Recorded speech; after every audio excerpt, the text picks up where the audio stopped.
Hello, everyone, and welcome to BattleTech Advanced 3062. It's your boy DJ Ray Ray, and we're live streaming tonight as we kick off a new career. So sit back, relax, and enjoy as we step into battle across the inner sphere.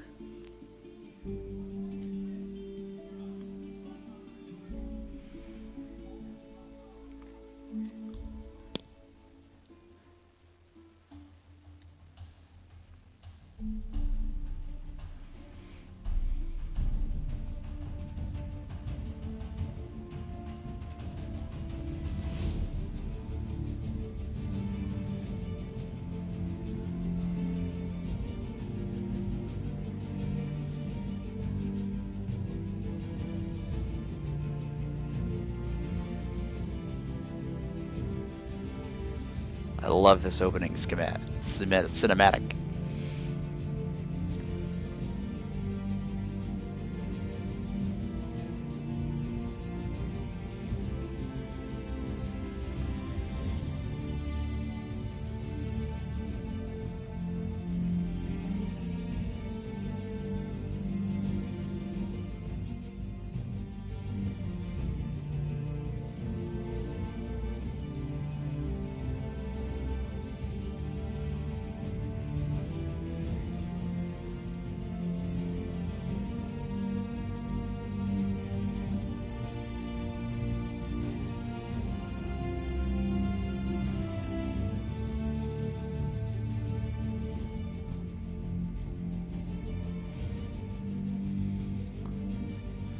All right. Let's take a look at our default settings. This should be pretty good. Should be pretty good. Burvo, welcome back. It's great to have you back on the stream as we're switching up into our BattleTech playthrough. Gosh, I'm trying to think of if we want to do anything besides the default settings. I know there's probably a couple things I want to change right from the beginning. So mech assembly, 4, yeah, that's nice. Got a good contract payment. We could kick up the experience of our commander. Could do that just by. Let's see. Lethality, yep, normal. Our starting monies, yeah, we're rich. So this is a turn-based strategy game. But it is, if you are familiar with the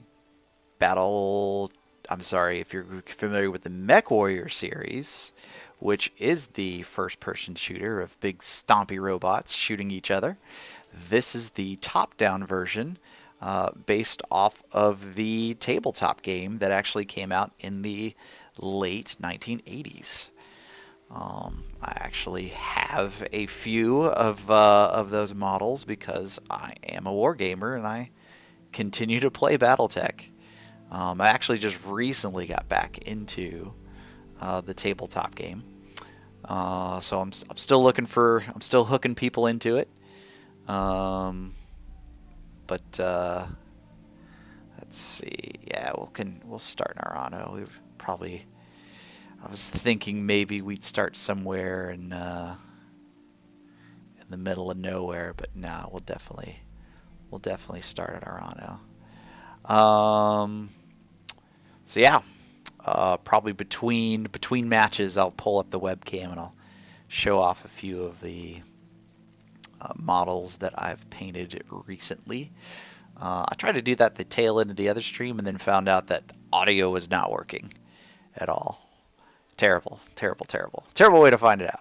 But we'll just begin here. So there's gonna be a little bit of let's see, um, tutorial, but it's playing the game and tutorial. The modders, when they made this version, they left it far less scripted than what you get from the original game.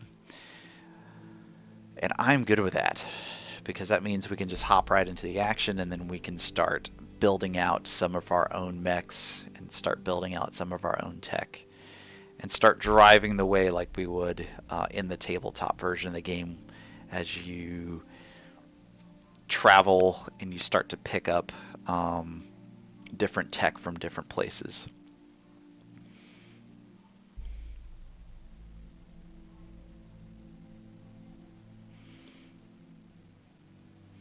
So there is a lot to load in this version because it really does bring several versions of the game. So a lot of MechWarrior lore will come here, along with BattleTech lore, and it also brings in a lot of the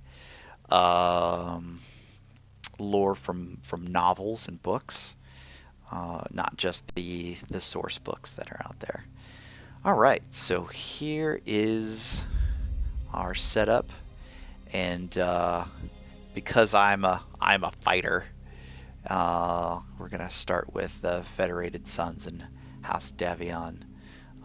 They're mostly very military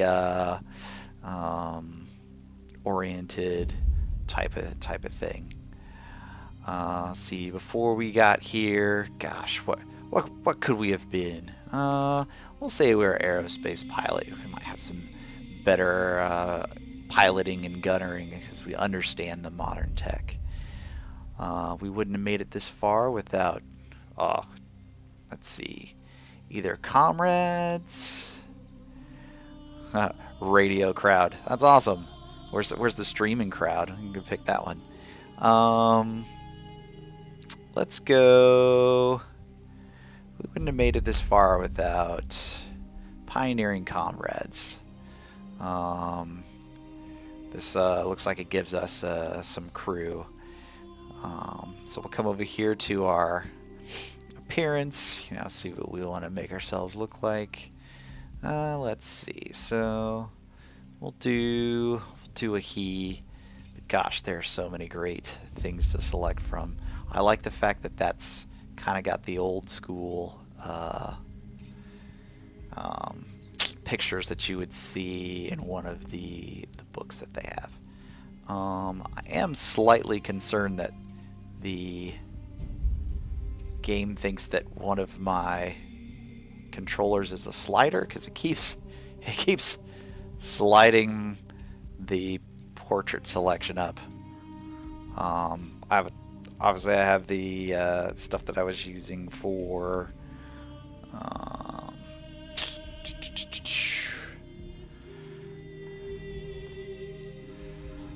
things that I was using for. Oh yeah, it was definitely thinking that my pedal controller was a scrolling. Good thing we fixed that now.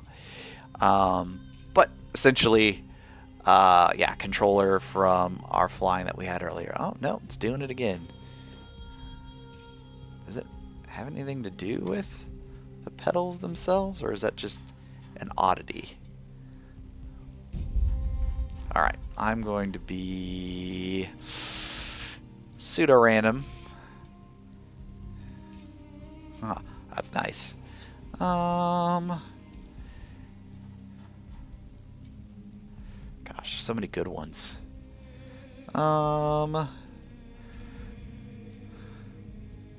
Starcom.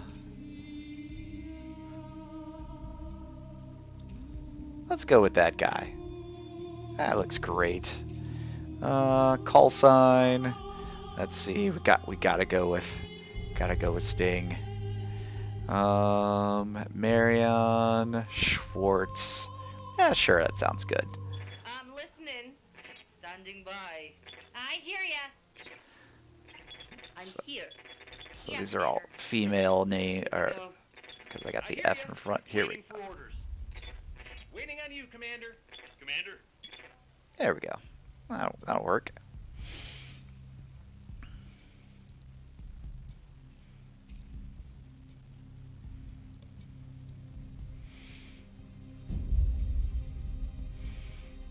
All right, let's lock that in there. So we've got a gunnery points of 4. So going up the scale is good.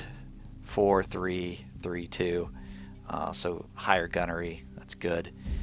Funny enough, in the tabletop game, it's the other way around. So a poor gunnery would be a 7. A extremely well gunnery would be a 1. And that has to do because you're actually counting numbers when calculating what a dice roll would be. But here, this is kind of just straight PC version related. All right, we are here at the inner sphere, and let's hop on in. So here's our ship, the Argo, a little bit along the lines of, well, if you follow the original story for the game, then this is a ship that has been acquired by some means, ways. But let's go ahead and we'll steal our dragon there, and we'll just call this, because I'm feeling unclever at the time, Stings Marauders. Stings Marauders. So let's pick out a color scheme here. I love kind of getting a little flashy while we're out and about doing things, but then complement that with a nice black to go along with. And we'll get some grays in the accents themselves. Of course, there's an homage right here to the tabletop game. As you can see, here are some of the miniatures that are associated with, and then of course the little painting setup. So well done, harebrained schemes. Way to keep the lore. All right. Well, let's take a look at the mech bay. I think that's probably first most important thing because it'll open up our bonuses. All right, so LRMs with some long-range missiles. We've got those to be able to launch at a distance and indirect fire if we ever need those. Then we got some additional special weapons here. So these are drone airdrop beacon. I don't have familiarity with that, so those would be new. We'll figure that one out. We have our BA battle armor, some handholds for some forms of our battle armor that's there. That's a little bit more ammo boxes,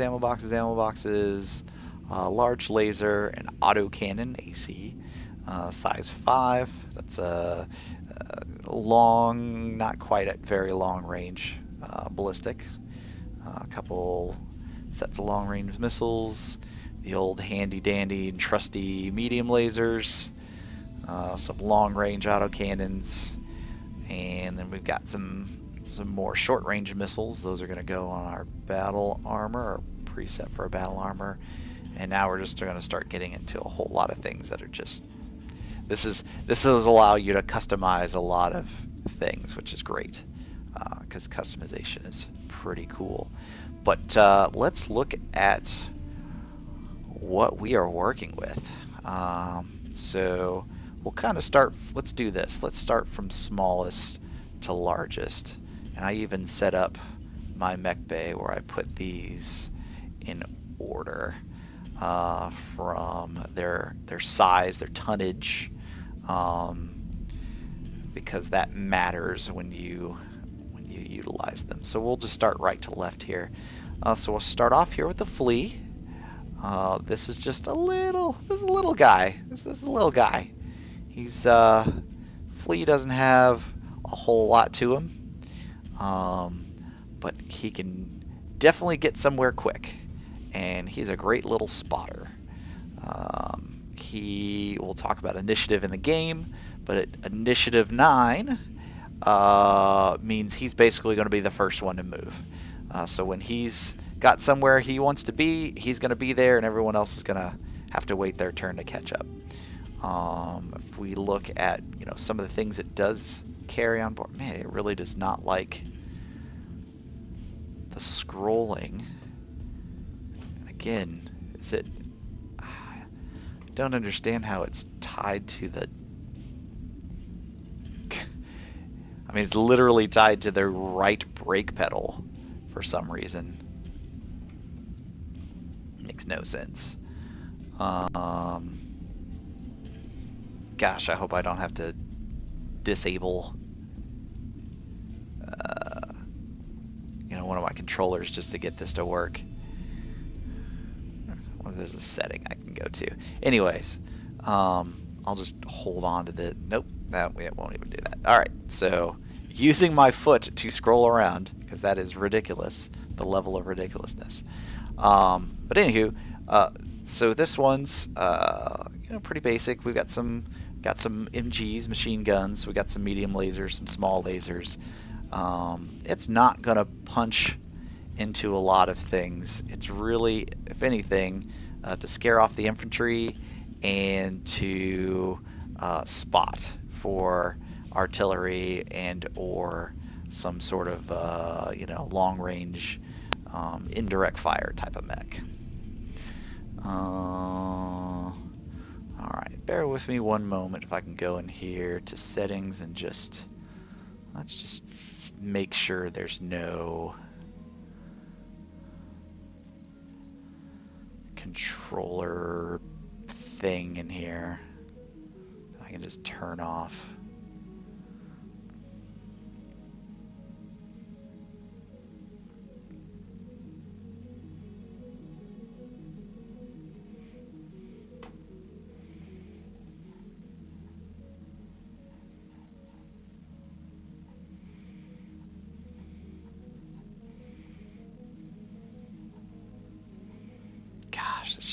It's just so weird that it would be tied to the right pedal of all things.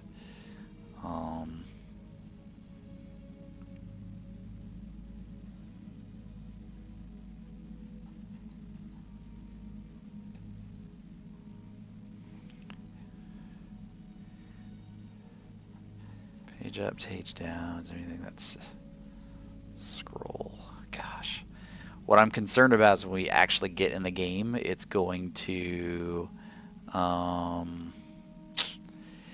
zoom out. It's going to be constantly like zooming in and zooming out because that's what the scroll wheel does for you. So let me do this. I'm just going to quickly hop out of here and get into my controller settings. I'm just going to temporarily disable for a second. Controller.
Okay.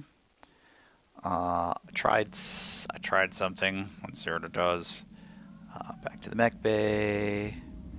Back to our flea. Okay. There's potential that that fixed it. The Windows thought that it was depressed. So So if I don't touch anything, I think it's going to maintain that signal. Alright, sweet, moving on. We've got our Locust. So this is a common mech in the lore of BattleTech, and another fast runner, but this one's actually got some meat to it for sure. It's rocking its its 2 medium lasers here, but it also has the potential to put some ballistic missiles or some ballistic ammo and guns on it as well. Pretty quick if we look at its movement.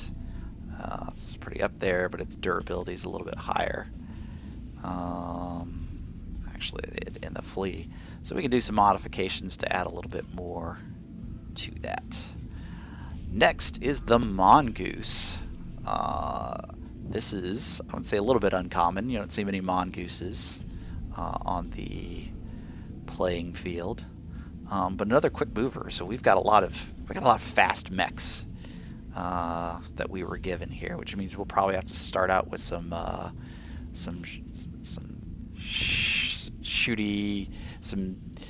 scouty missions, probably more than anything. Shideon, hello, welcome. I see you say hello and hand is raised. How are you doing this evening?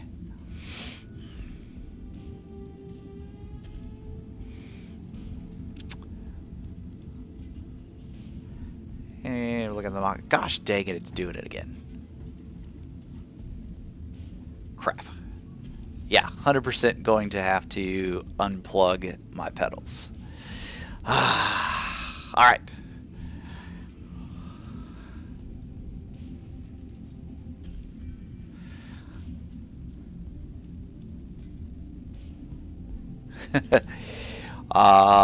Can you make people pilots? Well, signed off, certified, all that stuff. Nope, I'm not a certified flight instructor. Unfortunately, maybe in the future, maybe in the next 5 to 10 years, that would be something really cool to do.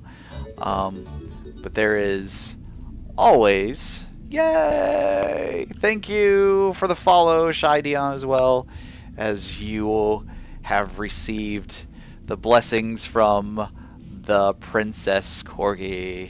It's awesome. Oh, I meant in BattleTech wise, guys. Sorry. Yes. See, we were flying airplanes earlier in the stream. So when you say pilot, I'm all like, yeah, awesome. So can you make people pilots? Gotcha. Absolutely. Here's our peeps. They're in the barracks. Just steal a pilot's license and bam, you're a pilot. That's tis fabulous. Tis fabulous indeed. So if you're familiar with anything like the XCOM series, there's a couple other series that are out there, but Ready for orders. you absolutely can set up your pilots, and those pilots can die. So sometimes maybe it's not in your best interest to be emotionally tied to them, because many times they will not survive first contact. All right, but yeah, we've got 9 pilots to start off with, and I'm sure several of them we're gonna chuck them into the fray, and they may not survive. I'm gonna.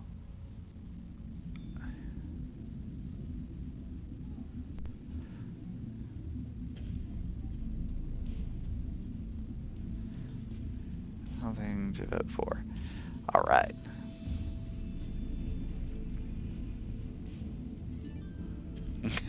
Yes.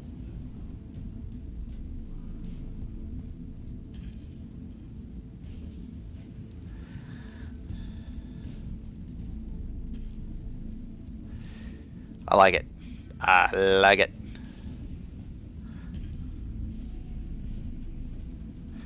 Sweet. All right. So when we pick you up, so let's do that. when we lose someone, we will throw Shideon in there as a pilot. We'll get you all set up and everything.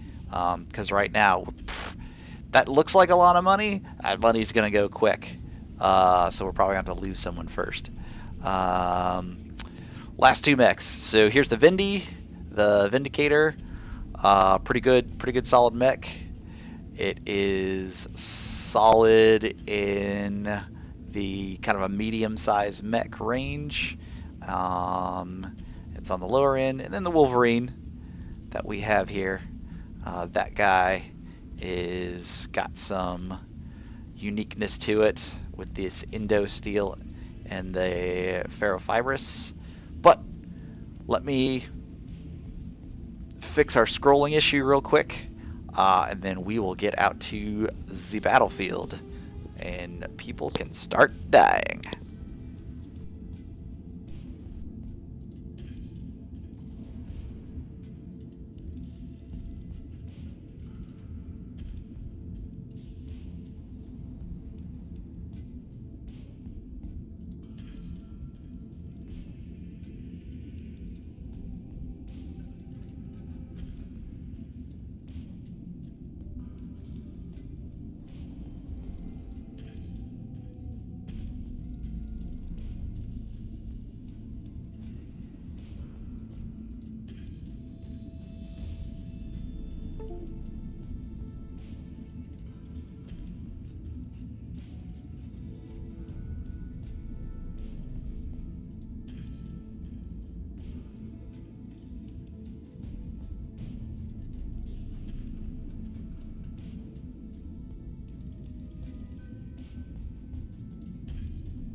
Oh my gosh, you gotta be kidding me.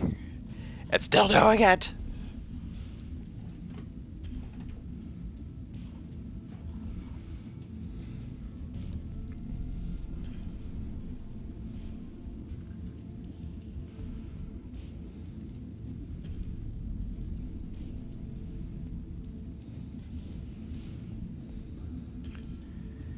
This is ridiculous. So, it's a...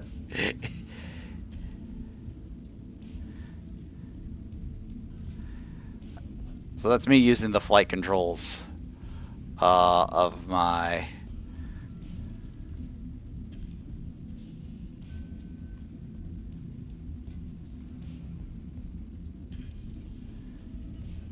Yeah, that's using... Oh, gosh dang it. That's using the flight controls of the Warthog. So I have to disconnect that too. Because the problem is in the settings, in the Windows settings, they all just show as human interface devices, and that's not helpful.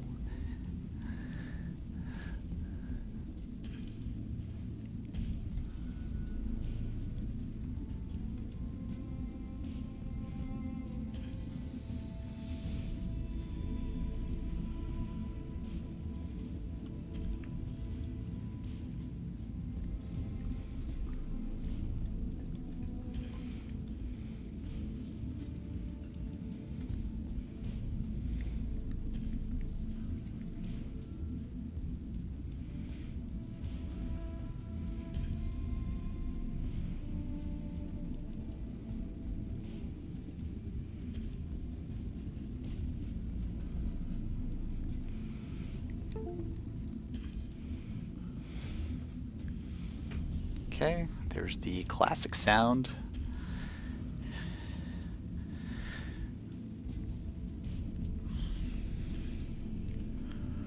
Of course, now I'm sure there's like a throttle or something that's interfering with it too.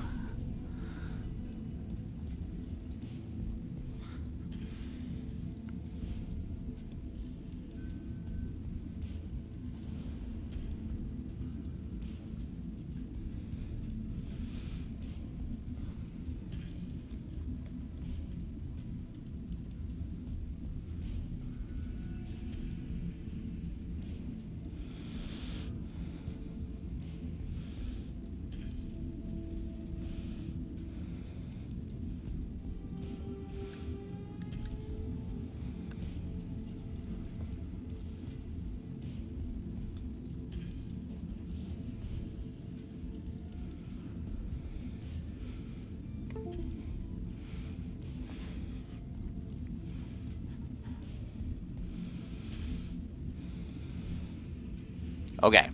This is insane. There's nothing else connected. Ah. Ah. Ah. Okay. Jeez. There's nothing else connected.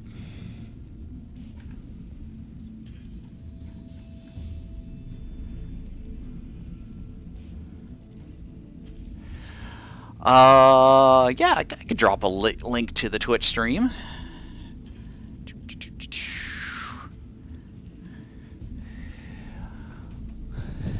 Easily done. Okay. I swear to dog, if it still starts going loco after I've disconnected all the flight controls, all driving controls, it's just doomed. All right, let's get that Twitch link going here. Dropping that bad boy in the chat.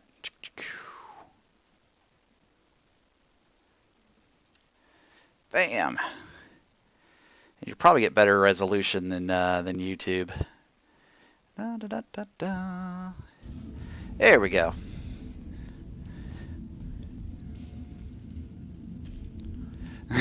Yes, this game should be a bunch of big stompy robots shooting other stompy robots. I actually didn't realize this was the Wolverine 2, so this is actually an upgraded version of the base model one. Visually, it doesn't look very different. Yeah, there we go. Burvo joining and getting the Princess Corgi. Swimming because she loves to get in the water anytime she can. She is ridiculous. So thank you, both Shideon and Burvo, for your joining the stream and following. Encouraged me to be on here a little bit more than I have in the past. Okay, hop in our command center because we're gonna take a look at what we got to start us off. And we will start off nice and slow, like letter of marquee. Actually, take that back.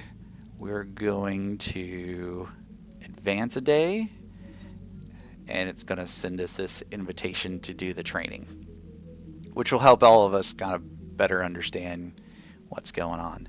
All right, contract named BTA live fire exercises has been added.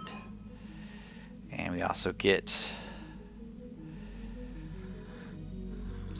a crate here, which gives us a new mech, the Strider. And this is all because I've bought into the DLC, and so when they built this, they had to differentiate. When they built the mod, they had to differentiate with the DLCs in case people didn't have said DLCs. But we've got some multi-missiles that are here, which is great. MMLs give you some flexibility whether you want to shoot short or you want to shoot long, and be using the Artemis system as well.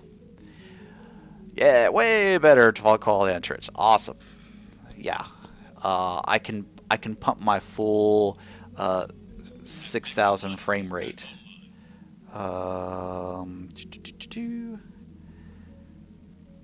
Through Twitch. Okay, yep, this is just a little information about the Strider.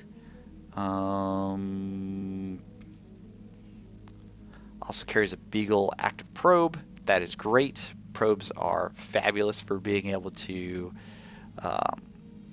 reduce that hit number against targets. Because sometimes you're just shooting to keep people parked where they're at. All right, so we're going to head out to our live fire exercises. So because we can kind of get away with it, we're going to use some of our smaller mechs. And I've kind of mentioned this before. I work very much right to left with these because it helps me organize a little bit better. But it also helps, in my opinion, manage your movement a little bit better.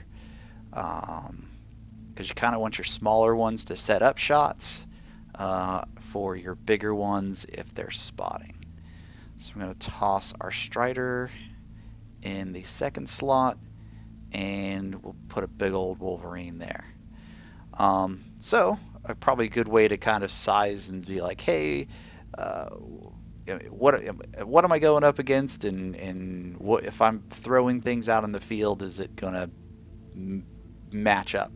So skulls, those are actually Atlas heads, but we basically called skulls, is your difficulty. And down here, this is kind of your, based off of tonnage, if you're matching the average tonnage that's going to happen there.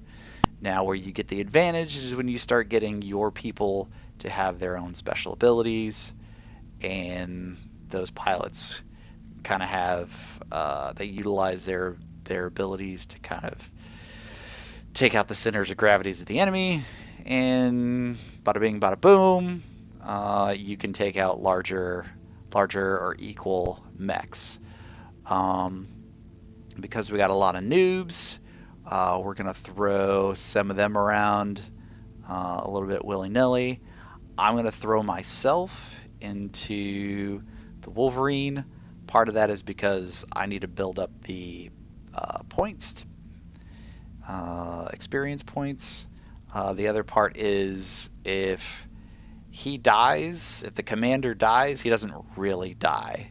I can't remember if that's a thing in XCOM or not. If you can lose your commander, or they just go into like I got knocked out phase. But that's how it works here. What we're going to look for is we're going to look for somebody who's very good at piloting for our smallest mech, because that means that they're going to be able to. Commander's not a character in XCOM at least. Good to know. Good to know. But we're taking that piloting right there, and we're going to put it in the flea, because that piloting is going to let them kind of maximize the amount of distance they can go, and also their stability. So if they're going to be running in some terrain that's not that great, they're going to be a little bit more survivable. Then we're going to start looking for probably somebody else. The Locust, that same category, but maybe got a little bit better gunnery. I'm thinking Scorch here is going to be the winner chicken dinner. I won't go too deep into it, but that's not helpful for that size of a mech, but it's better than nothing. Actually, take that back. Let's throw T-Bone here, and let's throw Scorch here. That kind of balances out, where we've got a 5 and a 5 here, but he's running a 5 gun.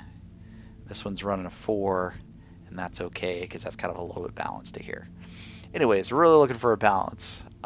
We can also put in vehicles if we wanted to. There's some vehicle slots here that we could drop in if we so choose. I'm not going to do that on this one. I think we'll be able to mop the floor in this tutorial, but in the future, yep, we might drop some in there.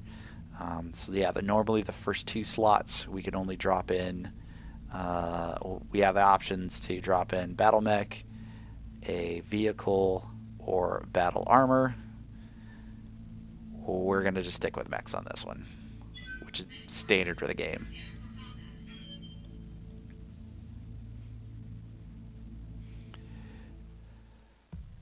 Yeah, Shade is the noob. He's the one we're like, hey, we need you to go find the headlight fluid.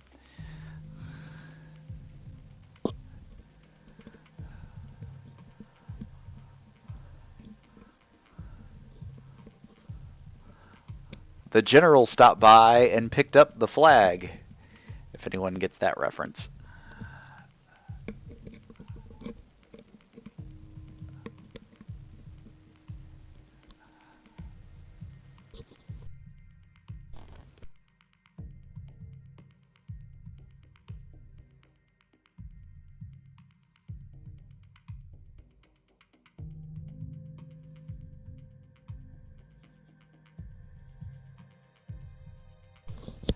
All right, let's kick it off. Command interface initiated.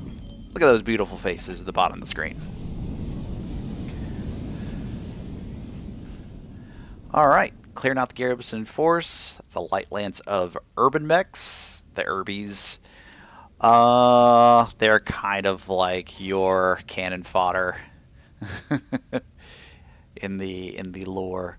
But we've got to get to the high ground and make sure that we are using our height advantage um, against these mechs. Height differences mean things for visibility and probability to hit. And yeah. Time to get paid. Alrighty, so not so much as there's kind of squares or hexes. It's more of like, hey, these are point locations, but kind of the same thing. So you can select a location. The further you go, the more evasion points. So that's that EVA that's there. So you'll see if we only went to right there, we wouldn't get any evasion. But if we went to there, we get 1, 2, 3, etc. So that is the value of having a fast mech. Yep. So thank you, Ether. So selecting our small and fast mech, you'll see that we've got evasion of 8, which is great. And then our DR there, I want to remember what the DR, damage reduction. That's what that is. Damage reduction has to do kind of with what kind of terrain you're in. We're in some open terrain, so we kind of just got the standard. But we'll send Ether out here first. Understood. So she's going to roll out, and we'll also see if it picks up any contacts, and it does. So going back to Ether. Nope, can't see it. But on T-Bone here, so you'll kind of see there's out in the distance, you'll see there's a circle. That's their sensor range. So they may be able to identify something with their sensors, but they may not actually be able to do anything about it. Here, because we've got the dotted white line, when we get to that point, we'll actually have line of sight against whatever that target is, and then we'll visually be able to identify it. Now I have the decision to make if I want to run in there, and that makes T-Bone the only person that's vulnerable to that mech or vehicle. We don't know what it is yet, but that target's shot. We may just want to keep him back until the rest of the battle lance could come along with. I think that's what we're going to do. So we're going to max out evasion at 7, and then your second click actually kind of puts this this view because the mechs can twist their torso. So they have the ability to not only just shoot forward, but they can also have a range to shoot side to side as well. So that's why we have the cone of attack there. Also, we have some range scaling. So the more you see highlighted in, that's where a lot of the weapons will converge in their range. And then as you get further out, you may only have 1 or 2 weapons that'll actually be able to hit there. So as I look, I'm guessing out here in this area, I can only hit with medium weapons. I can probably get a much better percentage of hitting in this small range, but in this much brighter range, I'll be able to use both the lasers and the machine guns. All right. Onward. So we're going to send him forward. After we finish this, there's a setting that I have to where they'll actually move faster, so we don't have to wait for them to move around. You actually don't have to wait. You can kind of just continue to click forward. But we're going to group these together. Sometimes not the greatest idea when you're advancing your units to group them together because artillery might be coming in. But right now, because we're still kind of have the advantage, we're kind of sprinting forward to whatever these things are. We have a high potential to be able to move together and focus fire on whatever that first target is. So now that we've gotten closer, we've gone a turn, we now know that this is a mech. It's not a vehicle. Spoiler alert, they told us that there were 3 mechs that were coming after us. This is where initiative comes into play. So there are 10 levels of initiative. in the tabletop game, you would roll for initiative, and certain pilots and certain people would get bonuses. Here, there's no roll; it just happens the same way, but we have the advantage to be able to go after them. What we can do, and what I am going to do, is I'm actually going to reserve. I'm going to attempt to let them make the first move. That way, I can react to what they're doing. Again, my people are all together here. If this guy pops out first and he kind of makes himself a single target before the rest of these other ones can be engaged, then he's kind of just signed his own death warrant. So I'm going to at least run a little bit of the risk to say, hey, I'm going to give up some of my initiative to be able to get the first shot.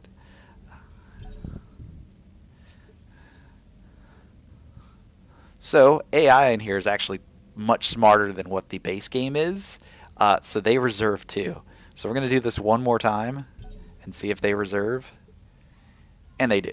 So we're basically could probably end up going all the way down to initiative 1.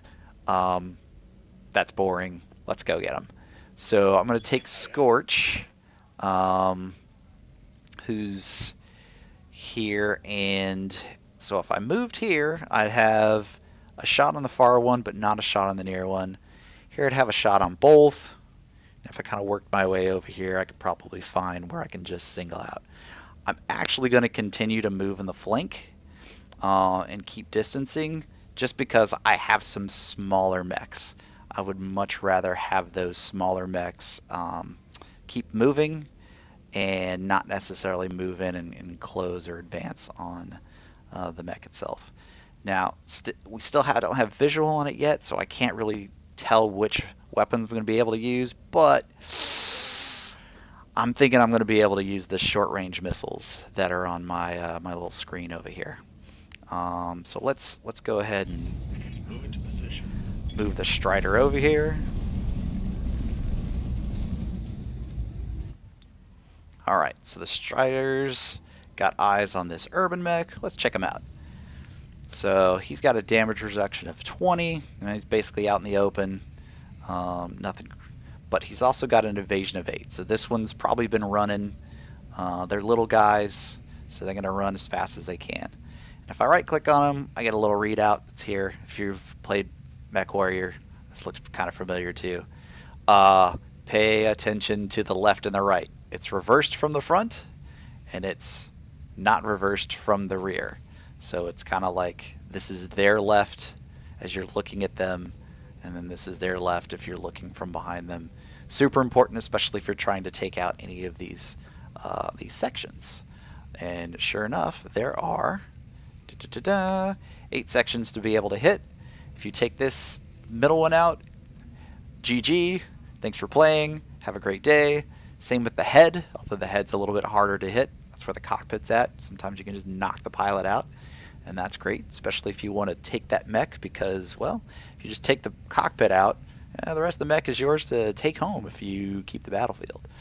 But as I kind of look and hover over this Irby, and I look at the percentages that are in the corner, we're only going to get a 12.5% on that one. We can do it, and we're going to do it just for the sake of probably more demonstration purposes.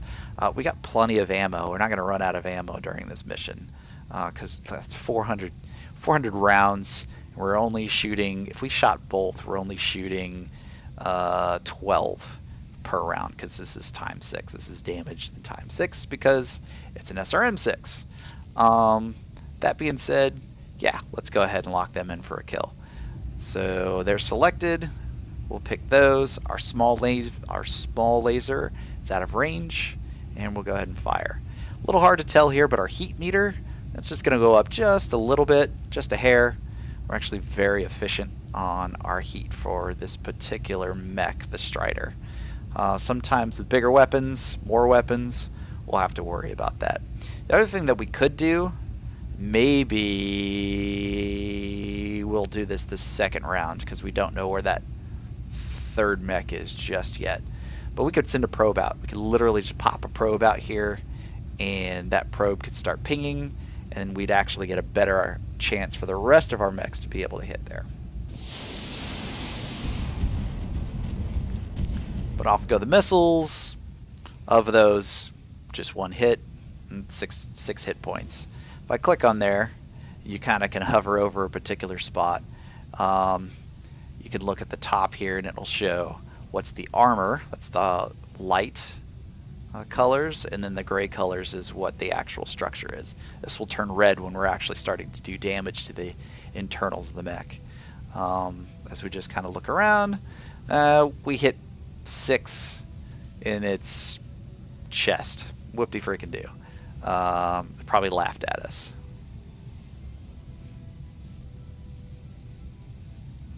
Yeah. Okay. Okay. Valid. Valid. Let me put that. We'll temporarily drop that out of the way. Let's go. Let's go. Banner. Bruce Banner. Let's just kind of drop it down yonder. Nope, we're going to cover other things too. For the time being, away you go. Thunk. Yeah, tactical view is more important. Okay, now we see middle, 88 out of 95. But if we hover off of it, there's our total in full. So it rounded. We hit 6, but it actually took 7 off because it's probably like a point something damage. Regardless, moving on. I await your command. That you do. Okay, now we can see if we want to continue to pursue that, which we do, that mech. But we also have the potential to, and I've seen it here, is we can take a shot that's breaks line of sight.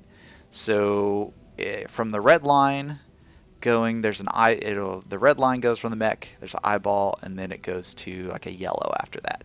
So this basically means that there's some partial cover that's there. Yeah, that other stream went for 10 hours, but realize that 4 of that was flying, and the other 6 was just playing chill hop in the back because, as I mentioned before, I fell asleep after that second long flight. Anyways, moving on.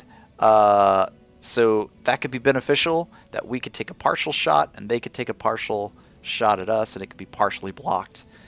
So the percentage to hit will be lower. However, it is to our advantage if we had an indirect weapon, because then we would just over that and they wouldn't be able to hit us.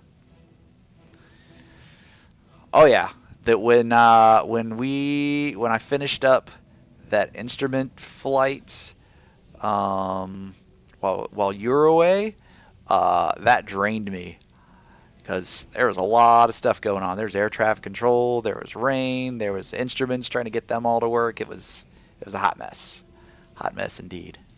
All right, so I'm gonna push as much evasion as I can get, and this is rough terrain over here. This is why it's orange. That has the potential for me to kind of get knocked over if I take some hits. But I'm also thinking the 6 evasion is probably more important. So let's do this. Let's compromise. We'll get this first rough terrain and we'll get an evasion 5 here. I'm going.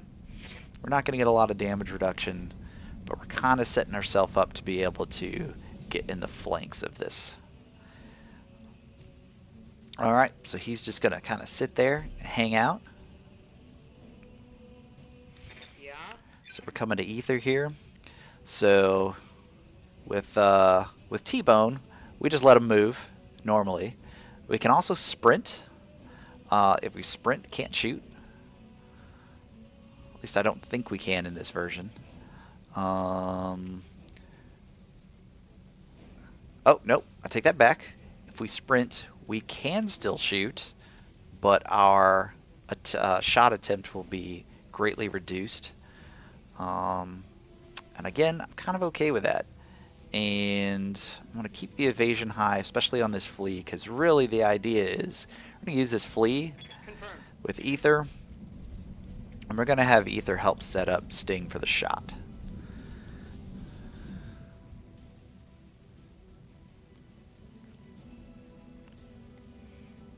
Okay.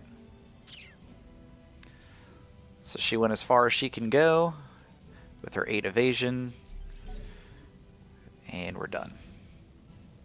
Alright, the enemy's still being highly conservative. Ready for orders.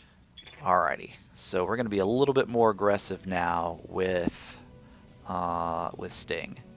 And a lot of that is because we've got this UAC. That's a ultra autocannon.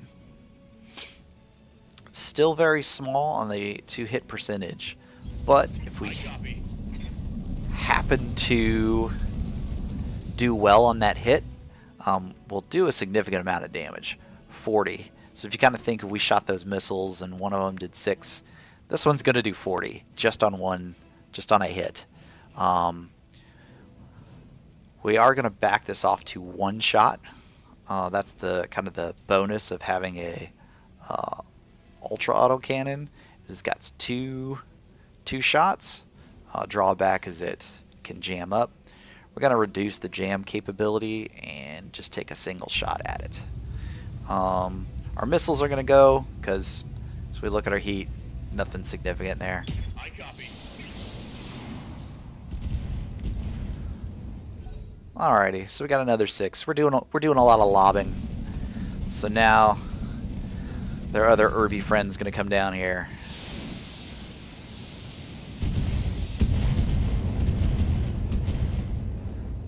It took a few shots. No big deal.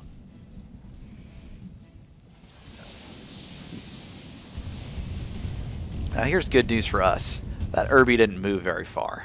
Our first target that we were kind of working on didn't move far at all. In fact, he's only sitting at a 1 evasion. So even if we didn't move, let's just look at what the Wolverine could do here.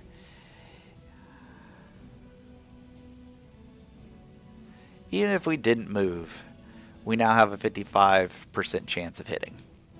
That's pretty good.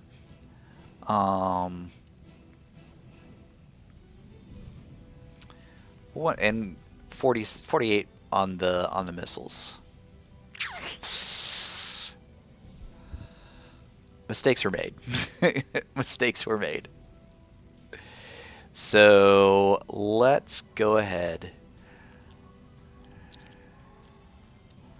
And we want to strike while the iron is hot. So they moved. And so they're keeping that evasion level. And we have 2 chances to hit that at that evasion level with either Ether or T-Bone. So let's start with T-Bone just to find out. You may notice we've got some boxes that are around here, as if we actually want to come in there and kind of smash them up if we wanted to. I'm not ready to do any melee attacks just yet. I kind of want to start flanking. So you notice we come from this way, the both of the line of sights are red, but as we move this way, start seeing they turn blue. They're turning blue because if we get a little bit closer, you see we're actually hitting the side of the mech. We're flanking them. So not only are we hitting them from the side, but we're actually affecting their morale when we start flanking them. Now they're getting a little scared because they're like, uh-oh, somebody's actually getting towards the back.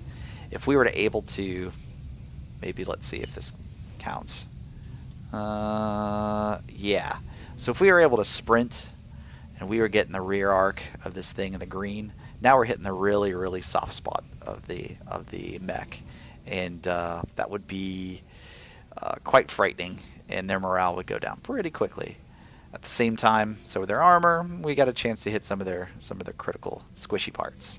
As much as this looks like it would be a good idea to shoot from the rear, I don't think I want to, because that puts our very squishy mech in melee range itself, so they could get schwacked.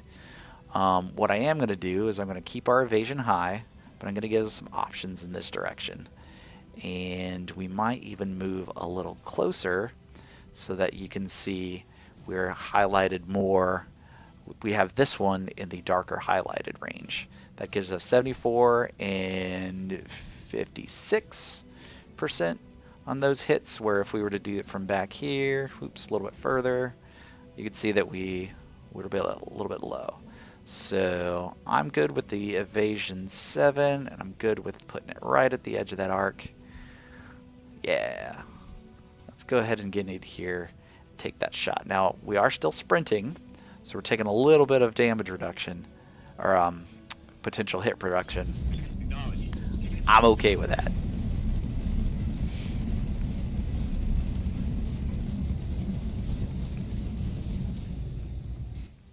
Okay, we're doing triple shots with machine guns. We can crank those up so we can get a little bit more happening. I don't think they jam as often.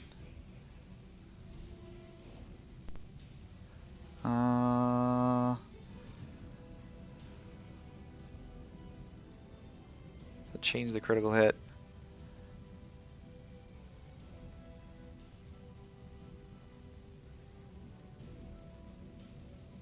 Here, I'm just seeing if that changes what. Nope, it doesn't. Fire away.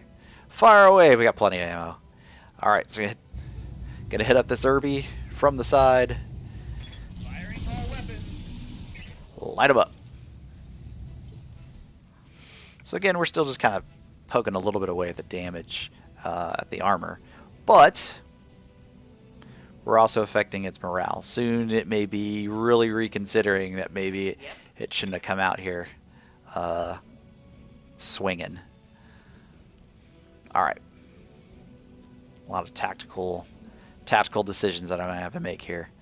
I don't want to get the flea in close. The flea's not a good melee fighter at all. It's probably more apt to get its butt handed to it if they started getting into a punching fight.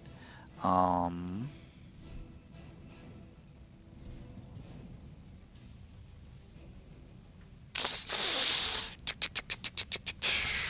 right.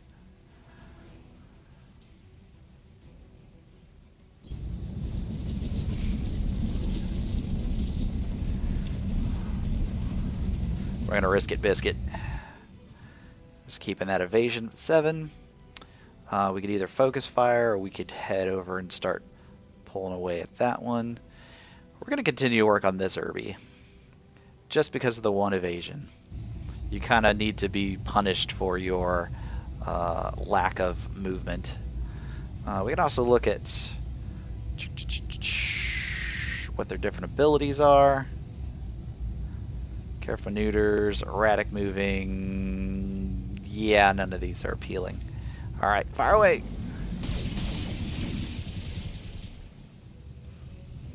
A little bit of fire at their face. They actually reserved. That's interesting. Alright. Scorch your time around. Gonna continue the flank here. Well, let's just keep the speed high. We'll continue to work in this direction.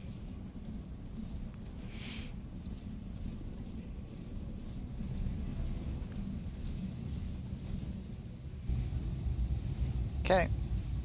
Kind of jump between those two. Tab lets you jump between the different things.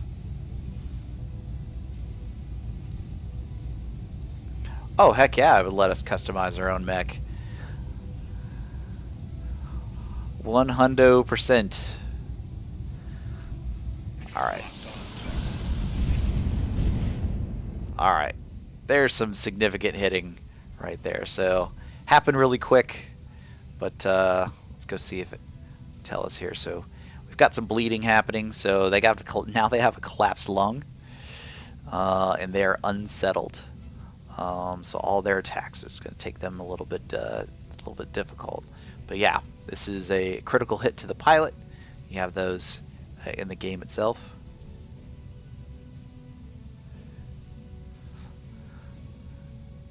All right. Oh yeah, it's all about having some fun building out some of these guys. Good to go. All right, now we're going to press our attack because that Irby's getting the business. So now the Wolverine, it isn't even going to move in a sprint. It's going to move at a normal pace here. And we're going to lock on the double shot up against here. The double shot is a little bit low. Part of this is because we have refired. So we're firing this again. Every time you kind of refire, you got to think about the recoil and kind of resetting it, and the heat that's off of it. So it dropped a little bit. But all of our other weapons are within significant range. Just check to see if there's any worthwhile abilities. Nope.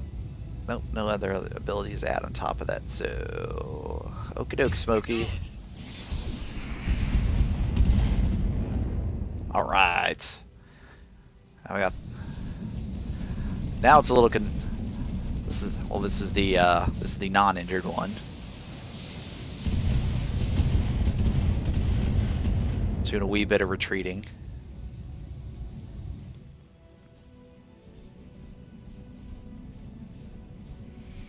And the injured one here running away.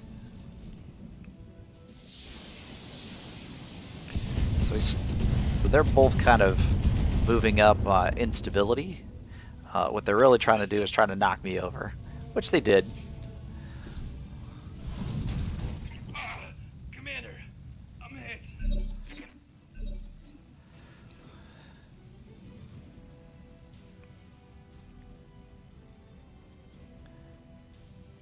Oh yeah, yep, you can definitely get hit, especially like shots through the cockpit. A cockpit or a headshot with one of the larger weapons, like that ultra cannon that we just saw there, coming. Well, not just saw, but we came from the Wolverine. Yeah, if it goes through the cockpit, Dunsky. All right, so our broken one. So we can see it starting to get its well, it has its armor stripped away, and it is injured. So it's got some blood loss, and now it's starting to really get stressed out. So we're going to keep working on this one. Especially if we have the ability to take away the weapon that is on its arm, which is the LRM-15. Those LRMs are kind of what keeps getting chucked at us. Yes, Commander. Okay, so we can get in the water. I'm totally good with getting in the water. The question is, how close do we want to get? Keep them in the soft range. All right.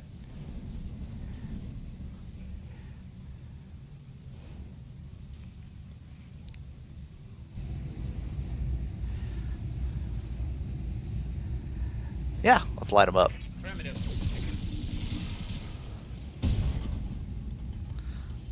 Alright, so lost a heat sink. Oh, panicked. He said, oh, bye-bye. So yeah, lost their nerve, especially if they are getting hit, flanked by multiple sides, and they say, nope, I'm a wuss and I'm out of here. So away they go. So it does pay dividends to be aggressive.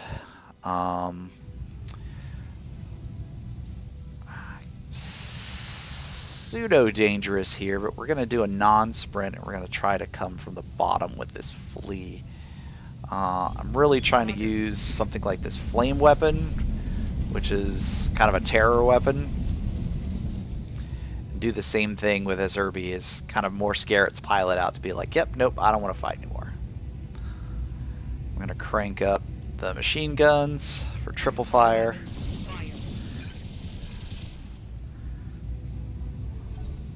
Do a little bit of roasty toasty there.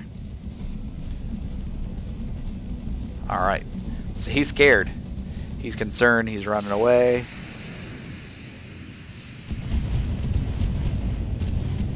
Oh, but he's also hitting our mech that's on the ground. Damage, Commander. A bit of a jerk there. A little bit of a jerk. Alright, Standing by. so he turned away from us. That is a terrible, terrible thing to do. Us to aim your back to us. Now, we can only get the missiles against them. It's still going to be 42% shot. But we've got to press the attack.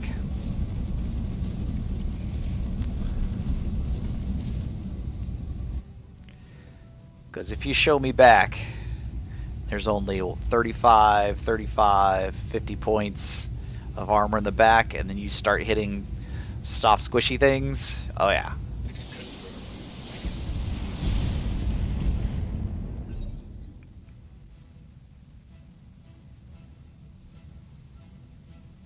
Okay. There should be a third one out there somewhere. Maybe there is only two.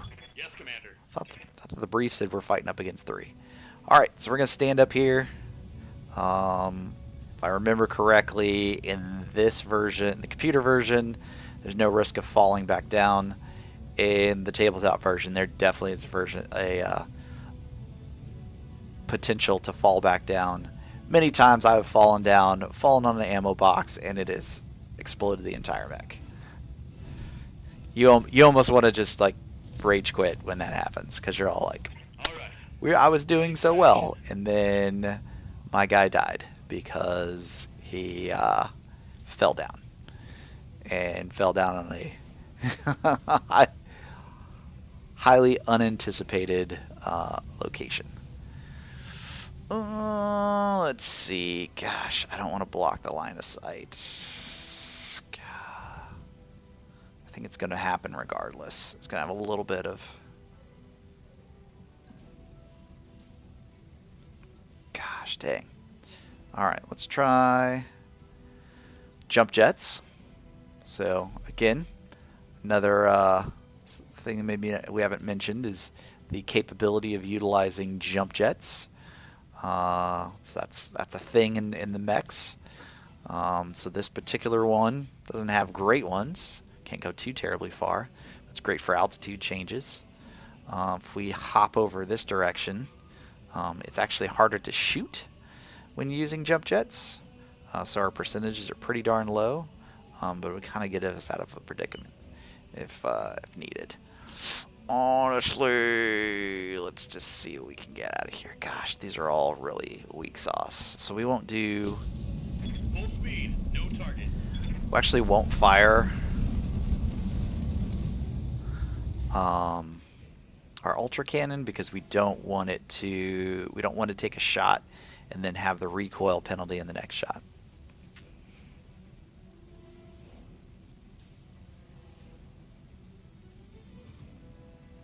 Played a one-off game. The guy was bored after a tourney and showed me how to play. Yes! It's a great, highly strategic and tactical game. Target lock on enemy rear. Man, lost opportunity. No luck.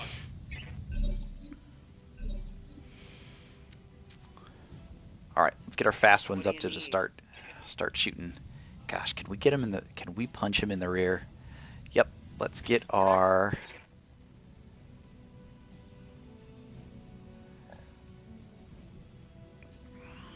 Oh, the flea is so small. We're only going to get 5 damage. It's better that we just kind of get in its backside and hit it hard. Yeah, we got a lot of high chance shots here.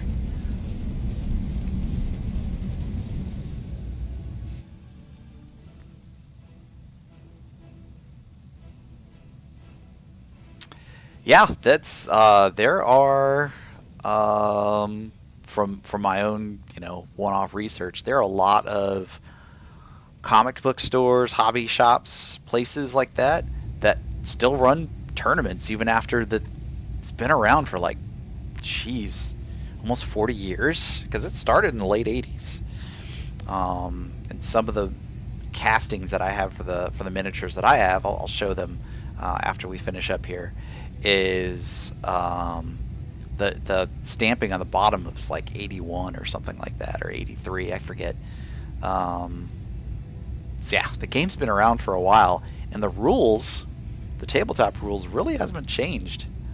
Firing.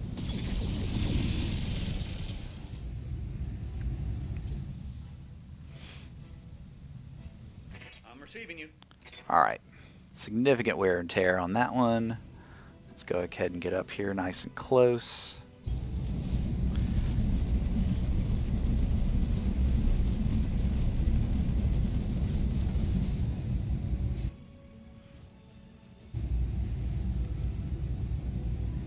Alright, precision strike.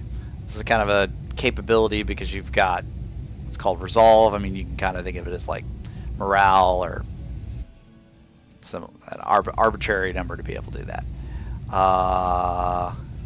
We definitely want to do a precise strike. And that will reduce the overall numbers here. That doesn't give us a specific place that we could fire. But if they were on the ground, knocked out, overheated, something along those lines, kind of give us a better. All right, we're all chanting for T-Bone here. Here we go. Damn. Let's do this.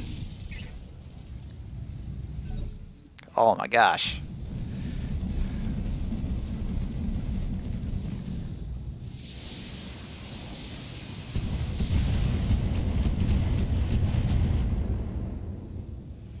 I mean, credit where credit's due. They are knocking the stability strongly out of Sting over there. But, yeah, they really don't like him. Let's see. What are we shooting here? Those two SRMs, 55. Sure, why not? I mean, at this point, that Irby's just trying to survive. We'll get him in the side. Yep, we'll precision strike him. So we bump that up a few percentage. Here we go. Oh, it's on now. How'd that taste? Ready for orders.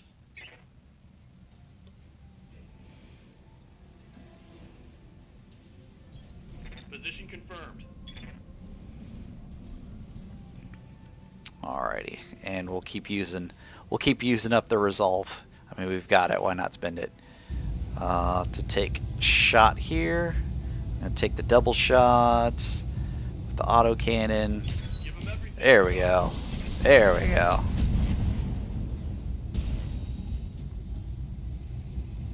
Target's taken a critical hit. Man, this is a tough little bastard. Yep. Waiting for orders. All right, T-Bone, you're going in for the melee attack. So we're going to go for some punches, just because we'll be able to get in. If I remember correctly, we can shoot, and then we can punch afterwards.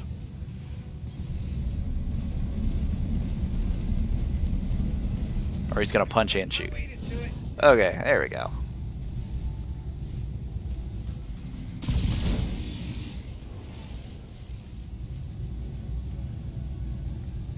Cobra strikes. Alright. Old boy is stressed out. Yeah? Yeah, indeed. Alright, you're up, Flea. Get it nice and close. You can flame the crap out of him. This should be it.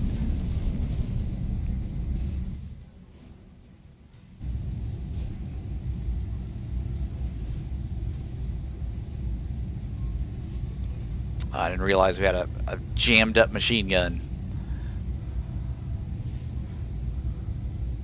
Attacking from position.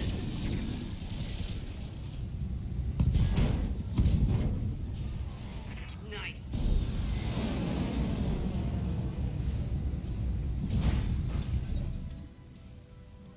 Woohoo!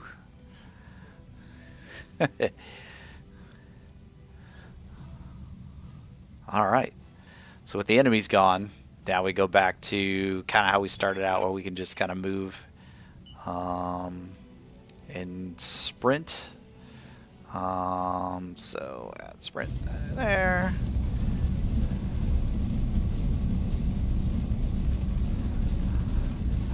Well, hello there, Graybeard. Welcome to the stream. as we are clickety clacking away with some big stompy mechs here in BattleTech. And yeah, Strider, you're good there. I mean, at this point, we're just getting all the mechs onto the platform up here. Sprinty. In fact, we can get him to about yonder.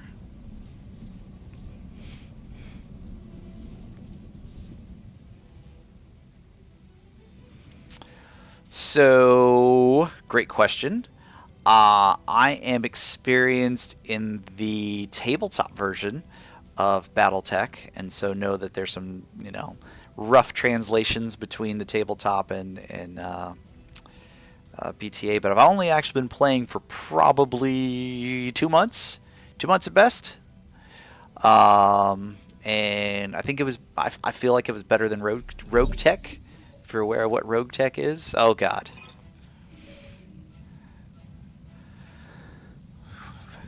We're not done yet. We're gonna have to protect these guys from vehicles, and some more coming. But anyways, yeah. If you have any questions, feel free to ask. Sounds fabulous. Thank you for that. I see Shadion's got a question there, but I bet Graybeard has the answer. What the difference between BTA and BattleTech is. Alright, what are we looking at here? It is a vehicle. Yeah. Let's just advance. What do you need? Let's just advance in front of. So which way is the escort gonna go? Oh yeah, there's flares there. Yeah, let's go ahead and sprint it up. Roger.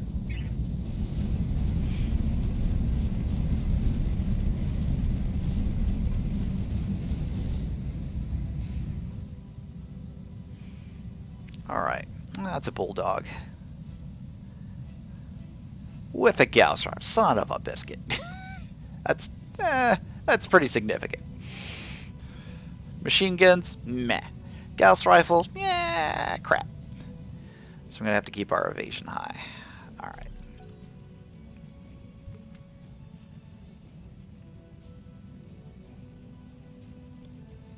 I'm your spaniel. Yep, so when Shadian was asking about, hey, can we customize a mech? This is the version to do it, because you have a lot of freedoms that you wouldn't normally have in the base game.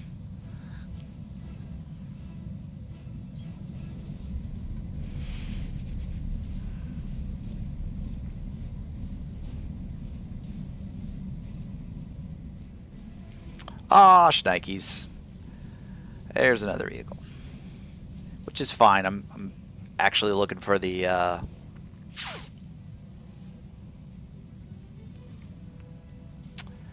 melee attacks.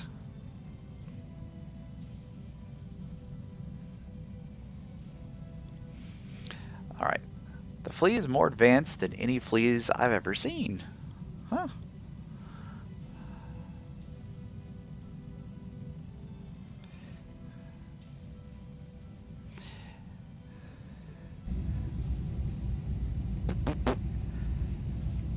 Nope, not worth the shot. Commander. Alright. Let's start working.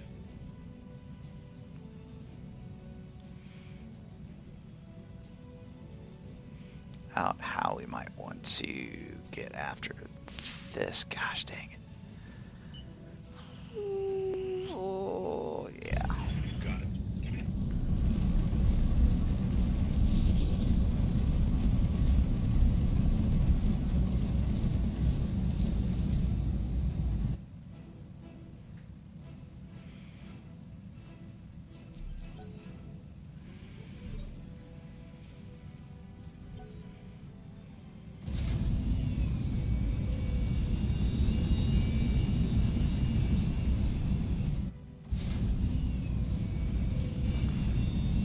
Alright. With if there's no complaints, I'm just gonna fast space bar a lot of the movement here, just to keep us moving. All right. Receiving you. Sting's a little broken. We're gonna keep him in the rear here, but I'm gonna hop him up so we can kind of keep our evasion high, but at the same time, we'll keep a little bit of contact. Confirmed.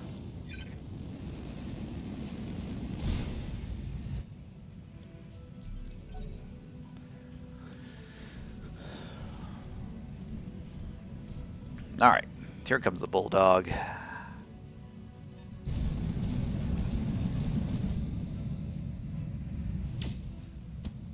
Whoo, goodness.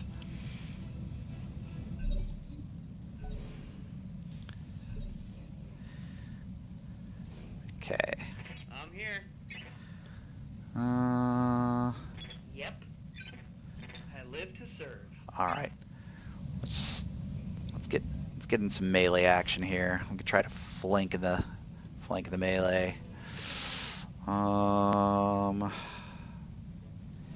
Yeah, the best thing we've got is a charge.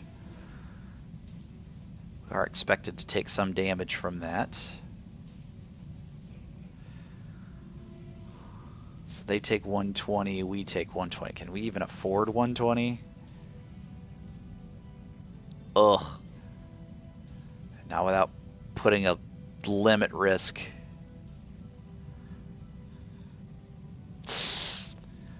I don't know, Greybeard, what do you think? What do you think of a charge against a vehicle here that's going to inflict 120, but then we're going to take 120?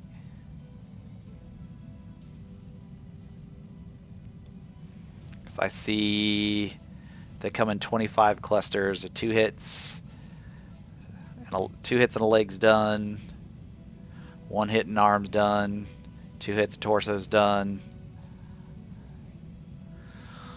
Yeah. No worky. No worky. Alright, let's back out of that. But we will try to do a little bit of flanky shooty. Not bad percentage there.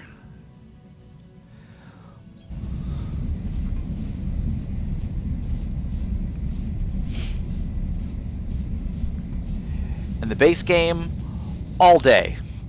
Double melee damage, you take nothing. Yeah, all day long. BattleTech Advanced, Firing. such a risk.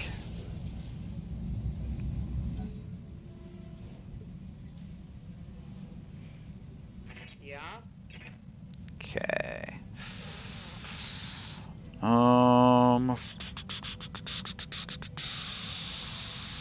Trying to keep the evasion high. I'm also trying to keep the higher ground, if at all possible. I'm gonna work it in the sand there. It's really just gonna be some pop shots from the flea.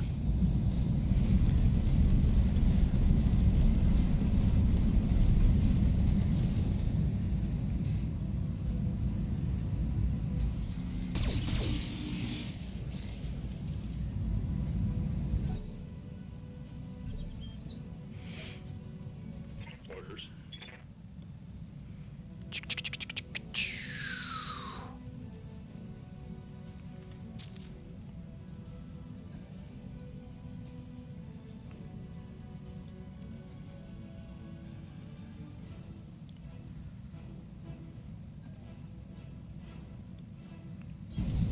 Position confirmed. I'll put a lot of emphasis on this first one, especially just because they're kind of heavy. So it'll take them some time to catch up to the fast-moving convoy. So this one seems to be more of the immediate threat.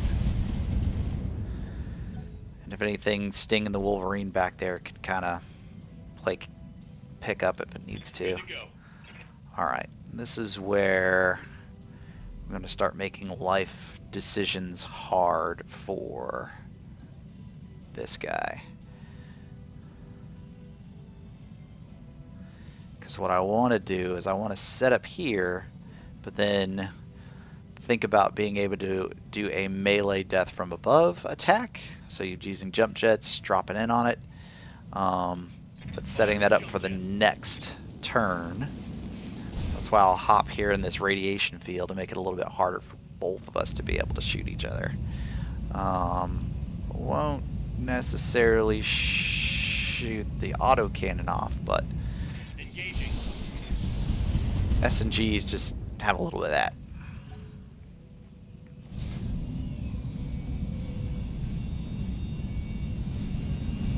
Yep, just like last time, I'll quickly forward through these NPCs.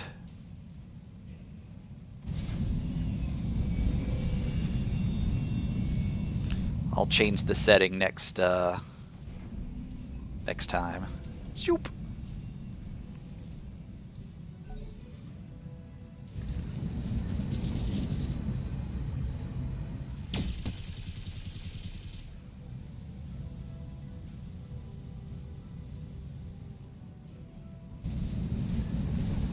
All right. Not too bad, not too bad. Commander.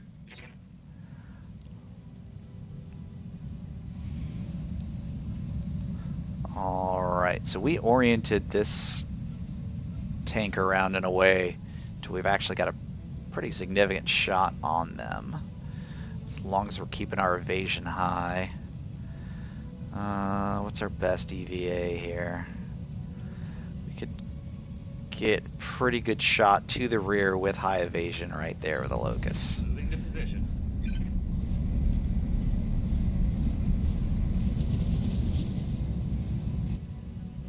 Yeah, so we're shooting in the 90, 99, 88 percentile there in the backside.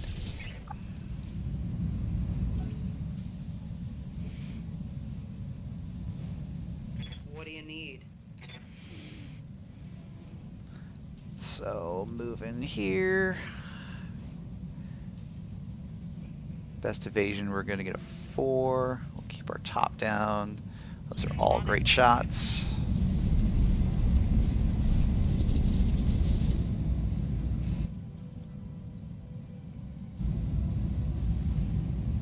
Let her rip.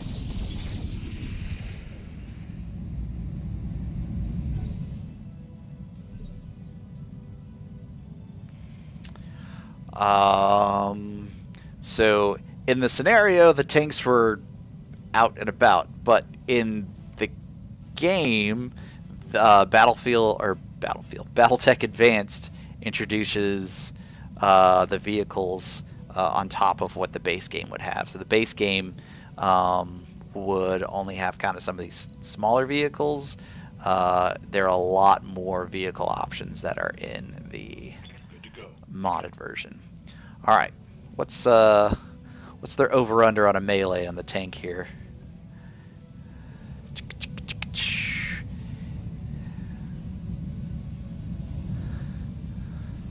To the rear. Charge would get us 210 easily. But we could probably get away with a kick for 60 to the rear, along with some SRM shots at short. Yeah, let's do it. Let's do it. Move order received. Targeting for a physical attack. There we go. Big stompy robot. Okay. I think you got him.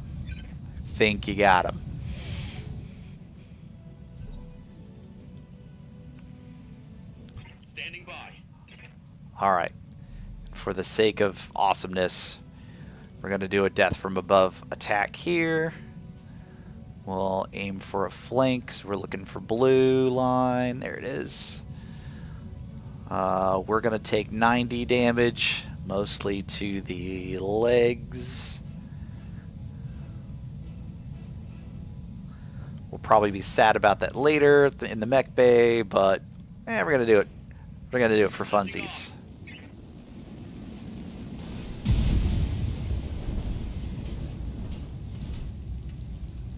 Mech destroyed.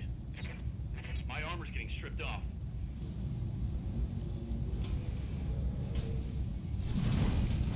I'm gonna need a medic. And down to 1 health. Alright, that's it. Good work, Commander. Hold this position until the package is underway.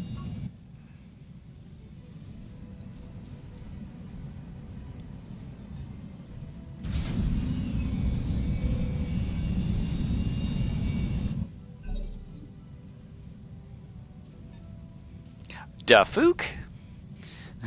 More enemies. Damn you, Urbies.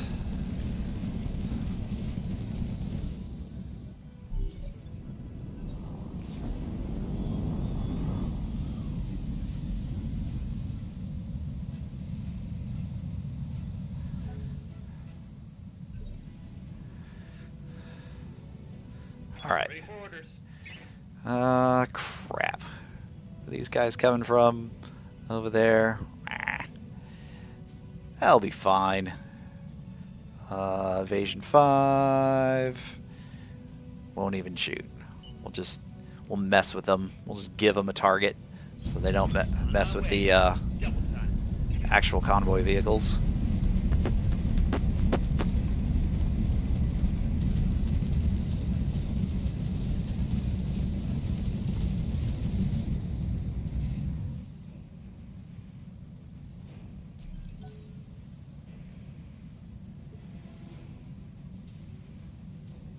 Yep.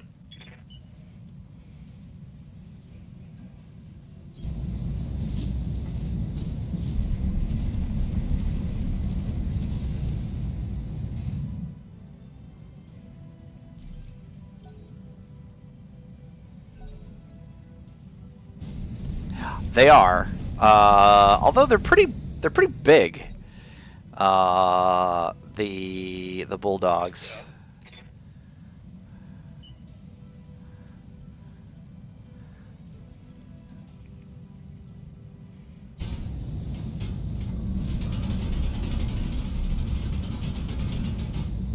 All right, we'll let the Strider just let a pop shot off here.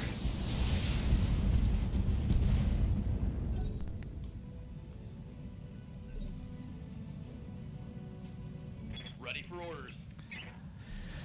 And my guy's just gonna limp away. Regain stance, Commander. Oh, he did. Damn, he did that on unstable terrain, by the way. All right. On it.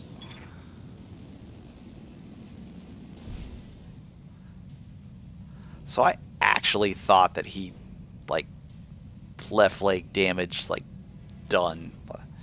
Apparently he did not. And that they're Wolverine, so that's great news.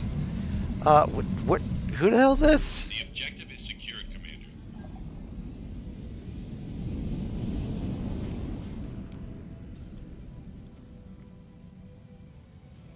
God, we still gotta get to the evac zone. Son of a biscuit. Which happens to be, thankfully, in that direction. All right. Yeah. Make haste. Understood. Moving fast.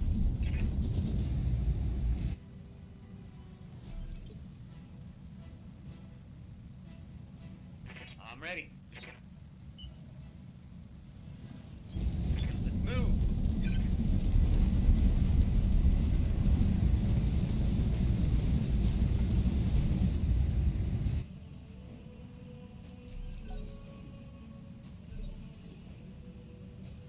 What do you need?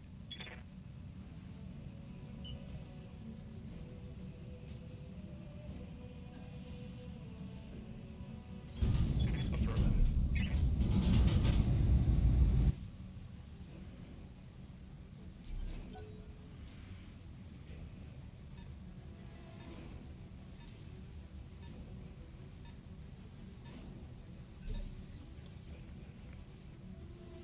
Good to go.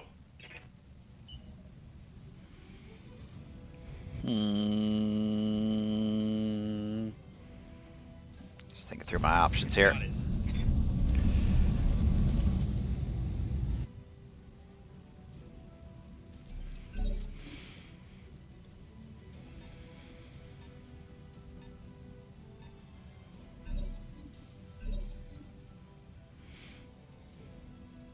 What do you need? Need you to get to getting. Bugging out. Okie dokie, Burvo. I mean, we're literally just running to the evacs dust off zone, so I'm sure you won't miss much. Will be done.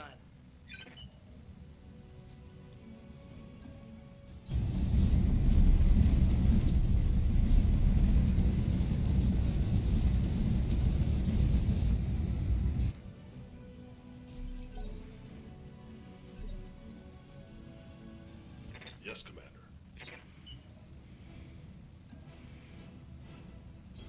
I feel like we're going to get in a sitch where we're going to be waiting on Sting, and we're going to start getting rained upon.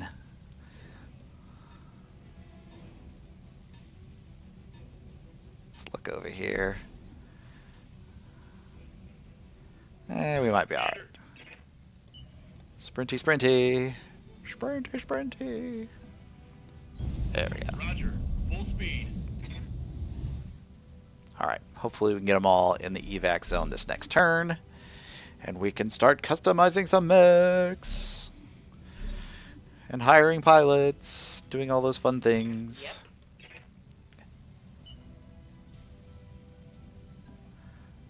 Yep. Acknowledged.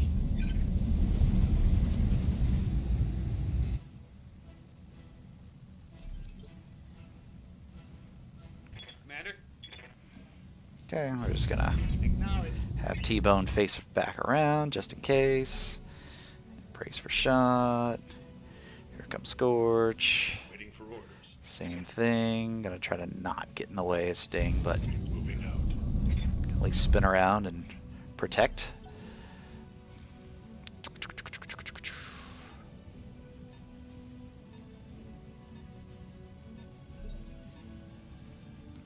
Waiting for orders. Oh my gosh. Can I jump further? Yes! Jump to the landing zone! GTFO!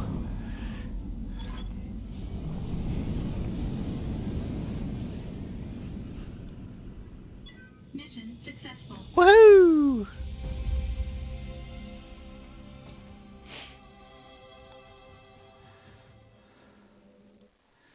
Goodness, friends. That was... I was a little long. Not gonna lie.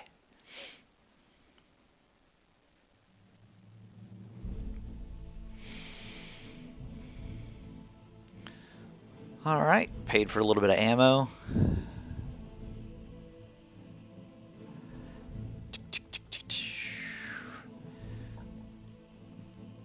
Good sub-objectives, overall objective, good to go.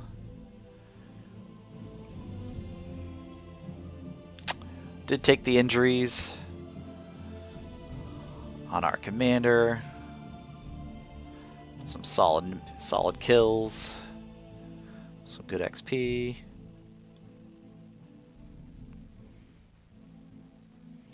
No salvage on this one since it was a training exercise.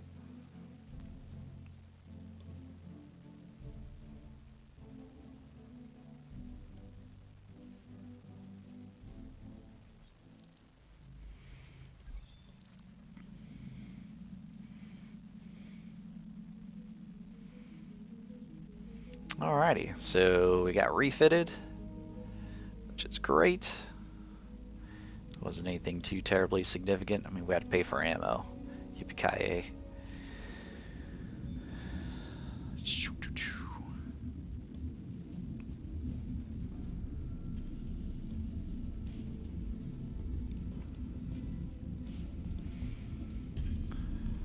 Alright, let's look at them there Wolverine. good look at it there. So I actually, this is a great time for me to transition. So I actually have a painted Wolverine. So here's what if I can do it this way. We'll turn it like this way. Let me get my webcam on. I know, you'll get to see my ugly mug. Here's the office. It's up this way because I was doing flight things, which I've got the track IR on top of the headset, if you're wondering what that crazy antenna looking thing is. But yeah, here is my little Wolverine. Try to get it in view here. So yeah, sort of kinda looks the same.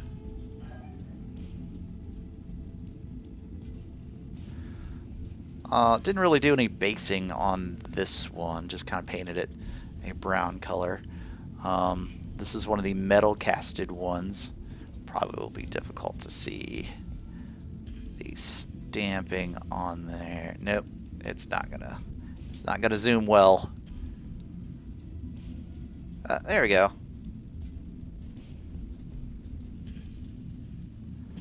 So you can kind of see this is a metal pressed one. And the color scheme is actually from the Marvel Comics character Wolverine. I try to use the blue, yellow, or like a kind of an orangish mustardish yellow, and the red belt, kind of in the midsection there. But here's the rear as well. A little difficult to see. There's this one doesn't necessarily have any super detailing to the jump jets, but detail on this one here is more in the gun. Again, super difficult because I can't control the zoom on the camera or the focus on the camera, so I'm just kind of helping it out as much as I can. But yeah, the barrel tip on this ultra cannon, or auto cannon, I don't know the ultra cannon in this version that I'm playing on tabletop, got a little bit of like a smoke residue on there as well. So yep, that's my Wolverine. I don't think I have any of our other. Oh no, I take that back. I do have a Locust.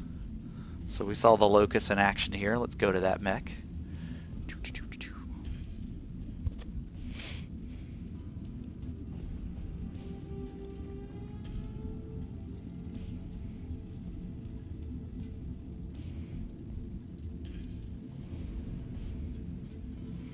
There we go. So a little side view of that Locust. Now this one is definitely different. This is the older casting. Again, this is a metal one, metal casting, but this one, I can see at the bottom here, it's the versioning is a little different. This is one of the original ones, and you can tell just because all it has on it is just the date stamp and then the artist who made the sculpt. There's no I don't want to say not copyright, but like I don't know what the word I want to use is. There's no like identifying trademarks. There's no trademarks or anything on there. Just kind of that. Again, so frustrating that it's this fuzzy. I wonder if I gotta like put my hand up and then put it.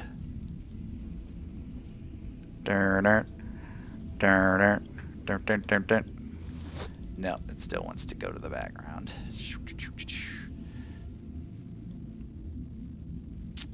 But this has the more exaggerated front. As you can see, the gun coming off the front of the cockpit, off the torso, and a little bit higher of mounted guns on this particular one. A little bit of sand basing on this particular one to match its existing coloring. Oh, there we go. Finally. Maybe that's how I have to just make it bigger somehow. Hold it sideways there. You can see there's a little bit of basing to meet the desert camo. Now this one, I will did not paint. This one came painted when I found it in a local comic book shop. But it didn't have any basing at the time, so I kind of did that up a little bit. Okay, I think those are the two that we are, compared in the game. I'll show you the one that I just finished, and I've only started painting like 2 months ago, so please be easy with your gavels as you judge these paints. But this is the Marauder. This is a heavy mech. Let's try this thing. It worked last time. Do it again. Do it again. Do it again. Do it again. Yeah. Oh, tried and then I moved.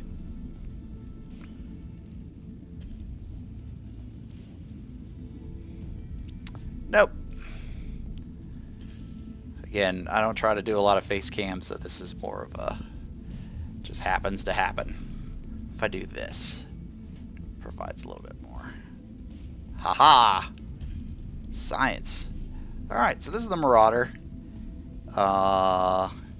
2 pulse projection cannons and 2 lasers, 1 per arm, and then a big auto cannon off of its shoulder.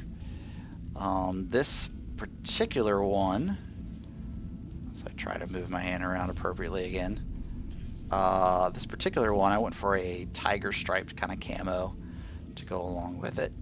Try not to drop the thing,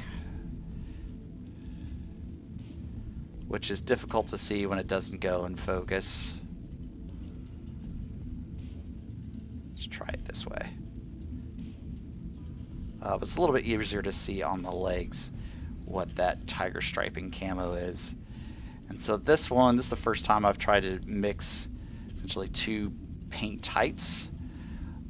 So used a contrast paint over the entire model, but before putting that contrast paint on, did some acrylic tiger striping. So it's still not doing a great job of showing you, but yeah, I think it came out pretty well. And then just some detailing kind of in the cockpit.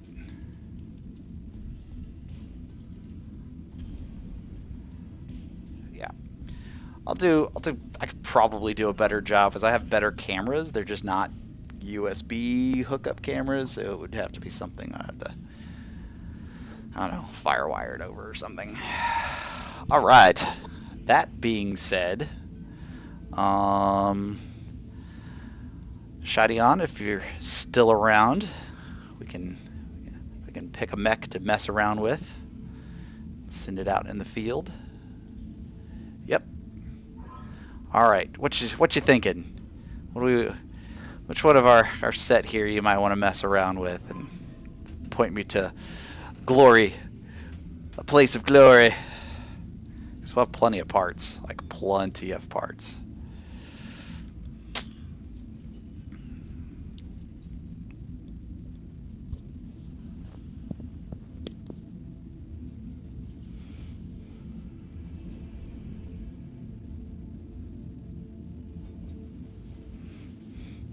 Alrighty, let's see.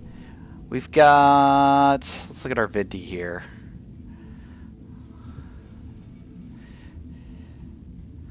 Alright, this actually works out really well because the Vindi's got, it doesn't have any ballistics, which is fine. It's more of an energy and missile weapon, but it's got a lot of energy weapons. So,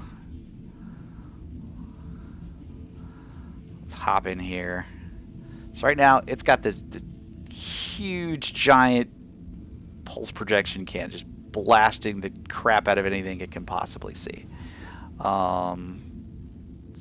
So that's a great thing, but it's also a lot of weight. And so you kind of get one shot, and you got a lot of heat. It's sometimes better to spread out your weapon capabilities. So we've got anything that's here in this kind of a lighter, like a grass green, is our existing laser capabilities, laser weapons. So we could toss on some more lasers. We can drop this PPC and yep. So this has a lot of slots for laser weapons. So here, you know, it's got 2 slots here. We've got kind of one filled. We've got one that we can fit there. We've got 2 that we can fit here. And that'll actually allow us to kind of pull off some of these missile weapons, if we think we don't necessarily need them. So the large lasers will get you 40 damage, and the medium lasers will get you 20. And you kind of start weighing out okay, well, do I want 5 lasers that can shoot at 20? Yep. So perhaps long range, because it's a medium. We'll be able to keep up with the smalls. I agree. So we can go grab that medium laser, grab that medium laser. Yeah, we have. So I don't know if Graybeard is still around. In the base game, if you put a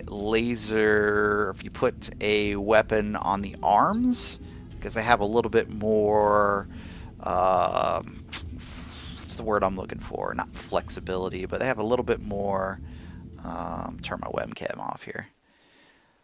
They have a little bit more fidelity. Their accuracy is better. So this one's already got a +1 accuracy. So putting this here on the arm gives it its best chance to be a effective weapon.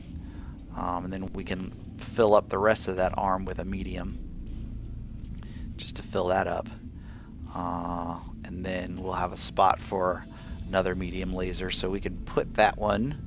We'll leave that up to you. If we can put one in the center, this is the head, shooting from the nugget, or we can have this one also be accurate as well, being able to shoot that medium laser from the arm. I know I am a balanced type of person too. I'm all like, oh my gosh, if we put one on the left side, we gotta put one on the right side. There's potential we could cannibalize it from another mech. I don't know which one.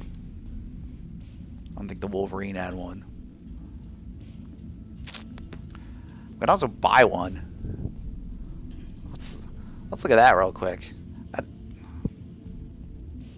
Yep, we do need to keep an eye on the tonnage there. So that large laser, Old Boys has 5 tonnage. And takes up 2 of these slots, but our medium lasers are only going to take up 1, so that's a pretty significant ratio, the 5 to 1.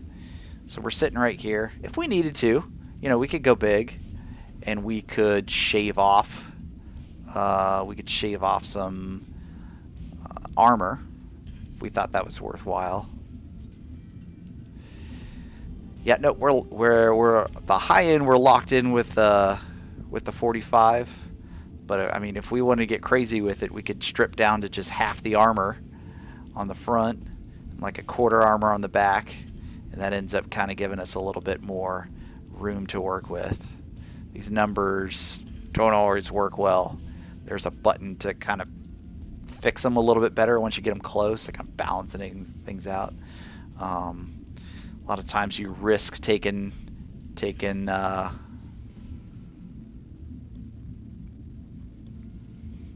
some of the leg armor off.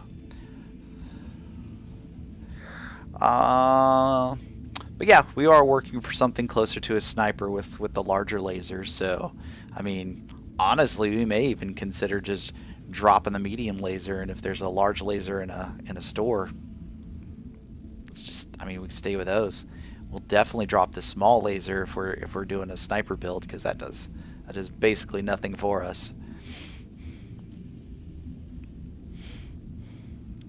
And Burvo, while you were gone, I just was able to show a little bit of my own miniature collection.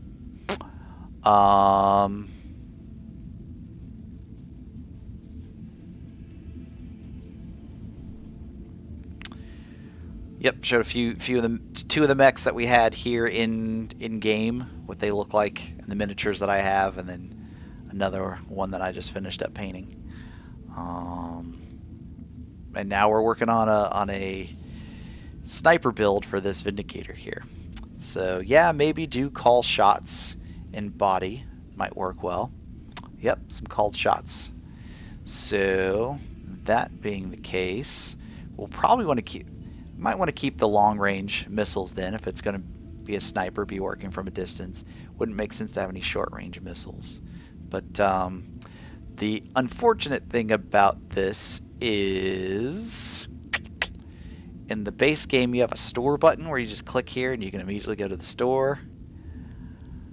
I'm gonna have to back out, buy, and then come back.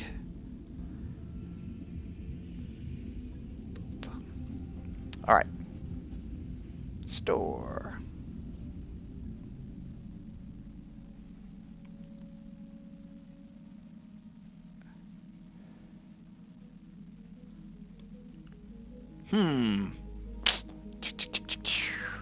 Well, we can do a medium that's extended range,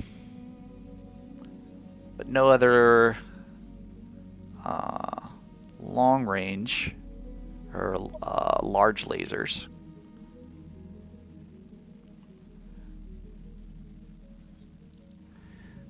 But we can, and I'll do a quick looky poo here. So the Wolverine, no large on that one. The loosey goosey, nope, all mediums.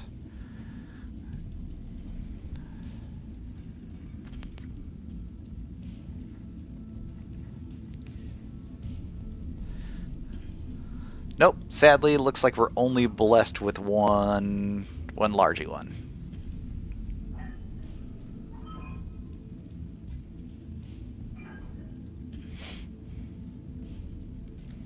So here's the compromise. We leave this pulse cannon on the left arm. Pull the small laser, we pull the medium laser. If we toss that large on, let's see how much we're overweight.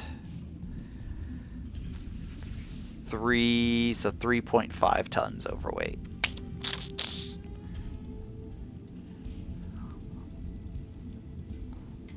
The long-range missiles, that's 2 tons. The ammo's a ton. Take that off, that gets us to half. Jump jets, we got jump jets. Those are half a ton apiece. Not a lot, but it gets us somewhere. And there's 4 of them. If he's sitting in the back, not gonna need those. So there's 2. There's 2 shaved off. 2 tons saved off.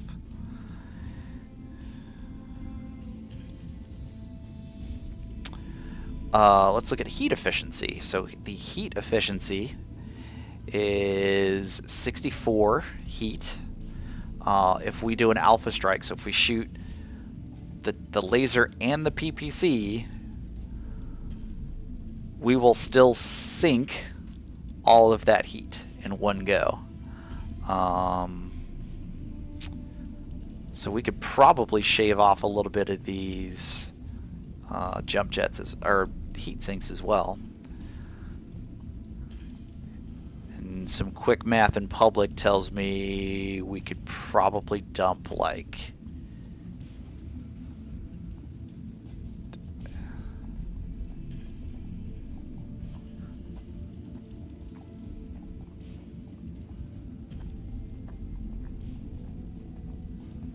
Yep, so each one of the heat sinks will take away 4 heat.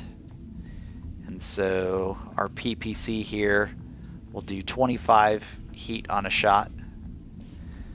And our large laser here will do 18. Let's run that up to 20. So firing both of those, we're looking at 45. So 1, 2, 3, 4, 5. 1, 2, 3, 4, 9-ish. Yeah.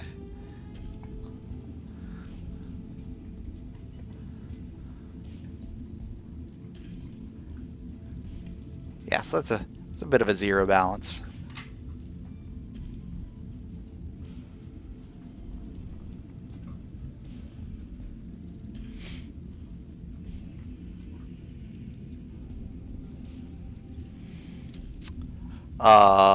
The tipping point probably ends up being the engine. So there's actually cooling that happens here to help balance some of that out too.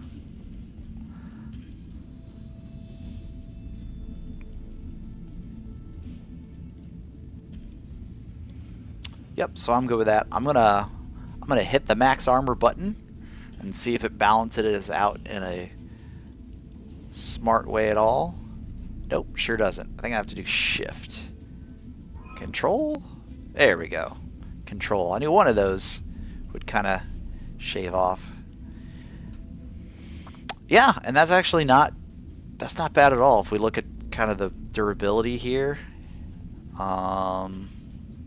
only went down 1 pip. And everything else stayed pretty good. Got some long range damage, some medium range damage, but focusing on the long. I don't know, what do you think? What do you think about sending this Vindy out?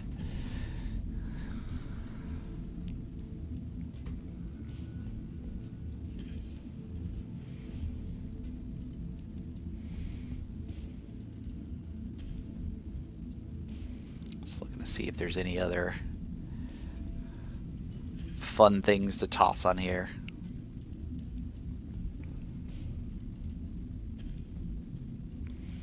Let's do it. Alright. Good deal. We're going to toss that in. 35.6K in 4 days. That's a whole lot of nothing. I'll let you know when that's done. Navigation. Where is the...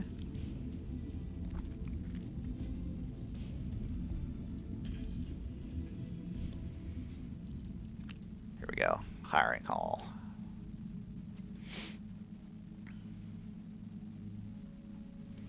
You know, we actually don't even have to get somebody new. I think we can just... Who's our next...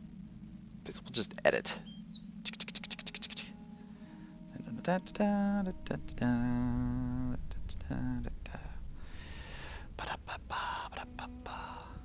Alright. Who's our ringer? Who did really well that last round? I mean, I'm not gonna lie, T-Bone kind of made some things happen. Can I edit this? Customize? Orders. Yes, Commander. Yep. Standing by. Nope, I might only be able to customize. I think there's a lot of these are Ready for orders. Kickstarters. I'm gonna... Alright, someone with no skills if possible. We got shade, but we can't really customize shades. Let me go back to the hiring hall. We'll go with a low skill recruit. We'll hire him up and customize him. At least I hope we can customize him. Mech warriors available.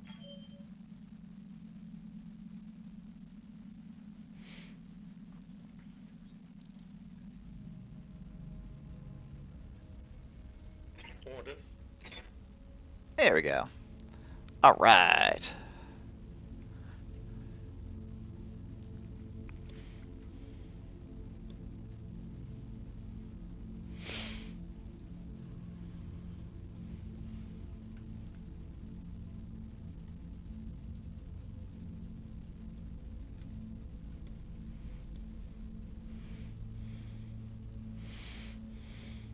All right. Go ahead Go ahead and guide me through anything. If you want to change face, voice, any of those things, we'll make it happen.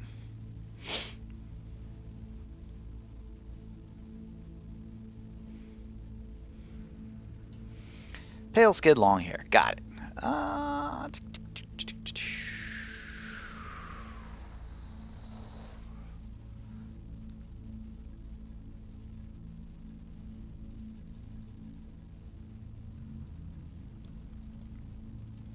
Portrait? Portrait? Change portrait?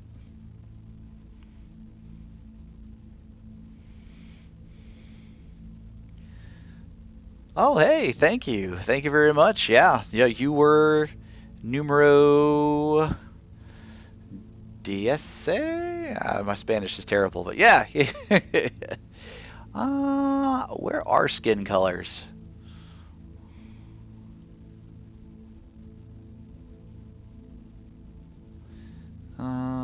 Skin. Here we go. Found it. Doop.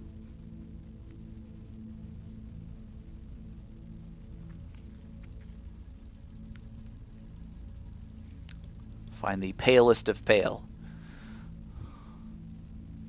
Probably that one there. Got it. Alright. Going for the hers. For long hair. Long like goes in a ponytail long, or long like it's all over the place long?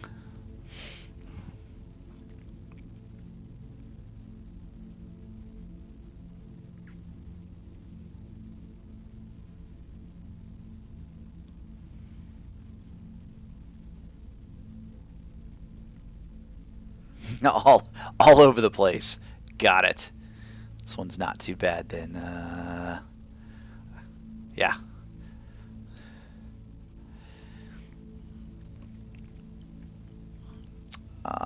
Going for some blondie blonde type hair. That's kind of roots.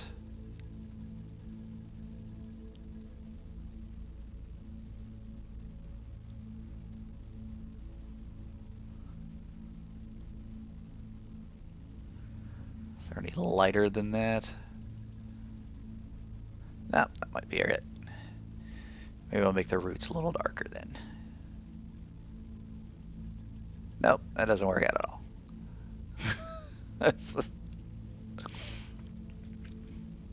Let me know if I'm close.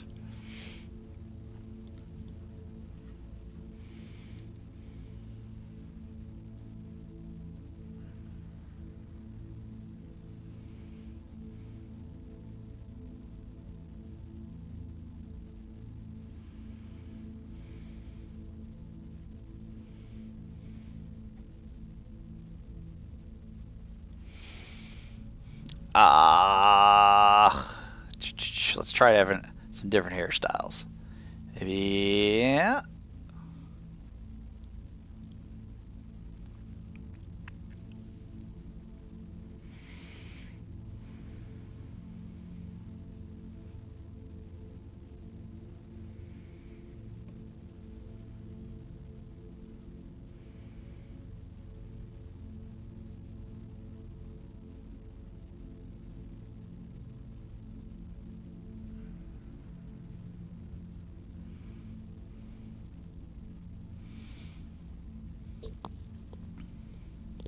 Alrighty.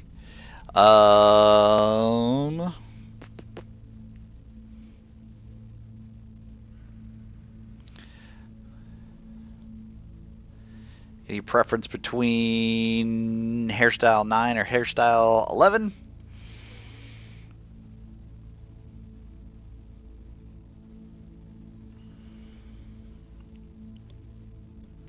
$11 for the win. Alright.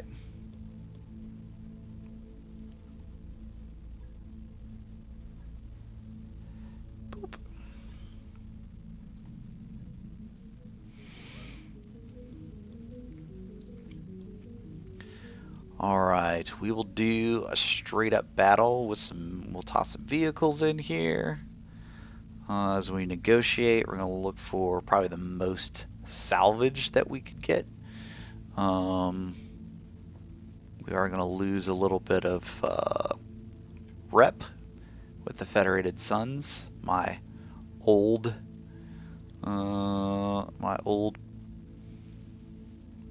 yes, and we're hoping we pick up a large leader along the way.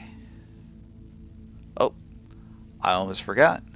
We got to go back because we got to give the Vindy the chance to actually get all of its parts installed.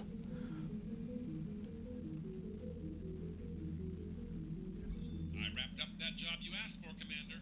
Thank you.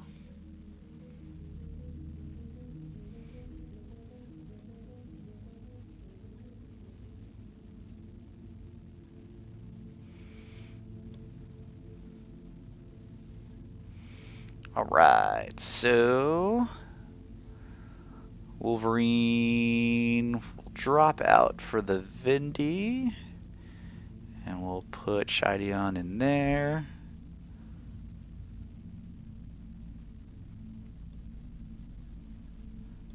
What? Aha! Damn it! What do you mean he can only drive a tank? Tanks aren't even that great. Can I train you? Sure. Let's see.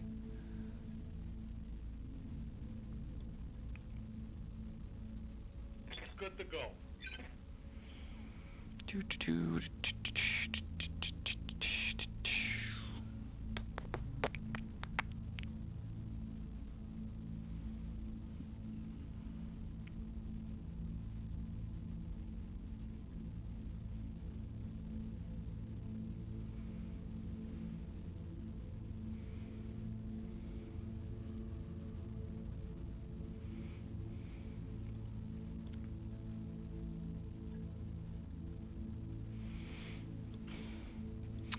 Oh, goodness. Who knew? Who knew?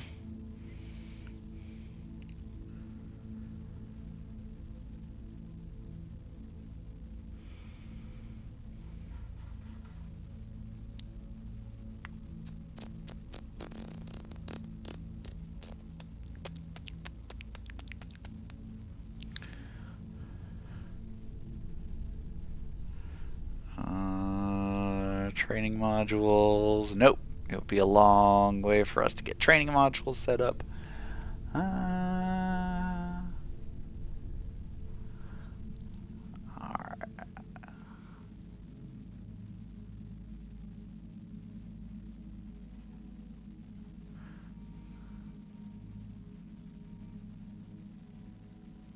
Nope. It's okay. We can do this. We just have to pay attention. Reporting. All right. I'm gonna come back to here. I'm gonna do a quick customize. Just redo all this stuff. Da, da, da, da, da, da, da. Okay. Actually, I'll change the face or the hair too, because you know.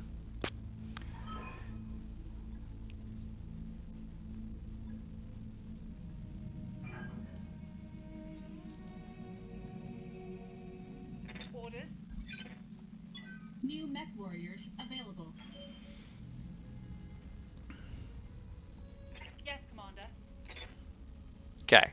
Verified it's a mech pilot. Alright. Let's do this here.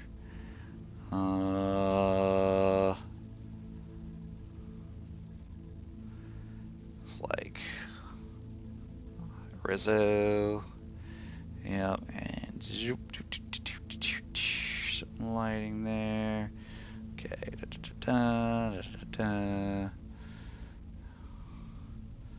Not sure why you have a giant scar on the face. Let me just make that go away.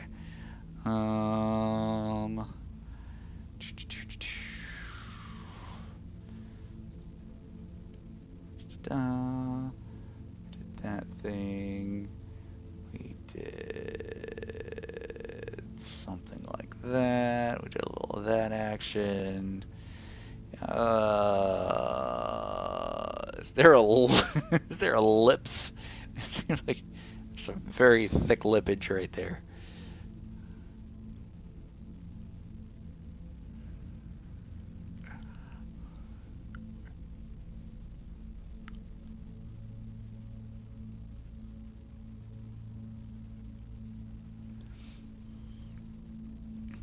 Yeah, without the ability to change the picture. Maybe expression. Maybe just not be angry? Why you mad, bro?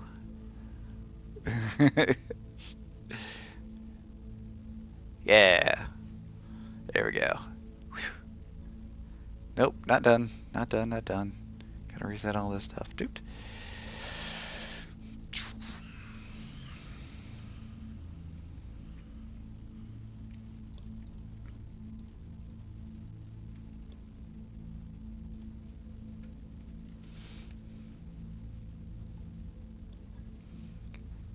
We will make this work!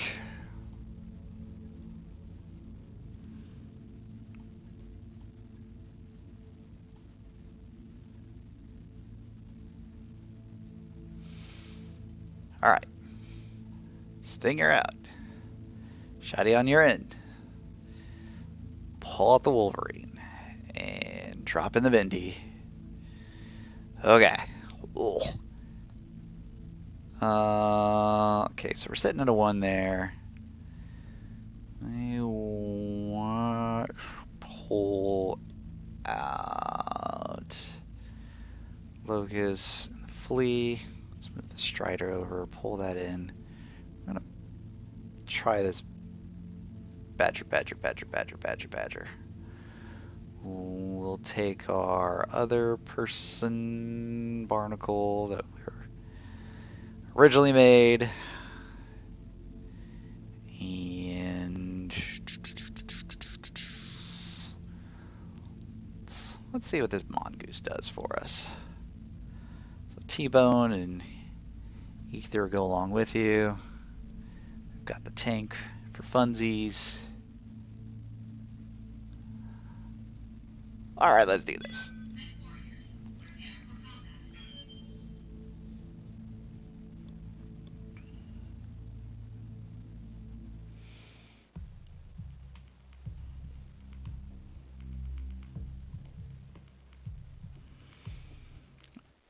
Switch screens real quick.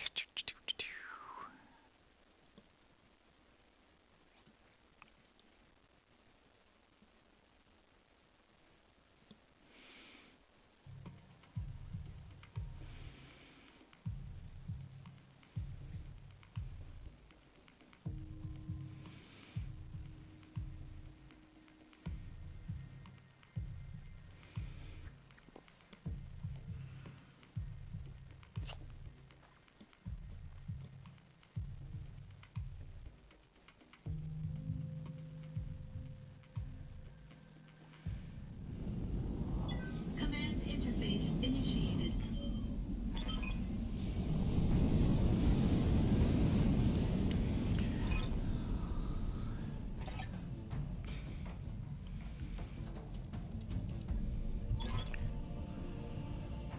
Alright, Dust Storm is screwing with our sensors and visuals. Be operating almost blind. Well, great! Glad we have a long-range shooter.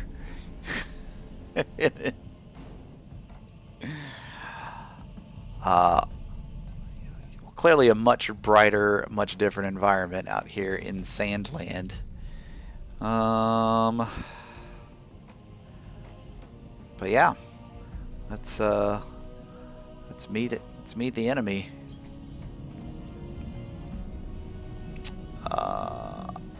Yep, I was gonna change this setting real quick. We're gonna speed up combat.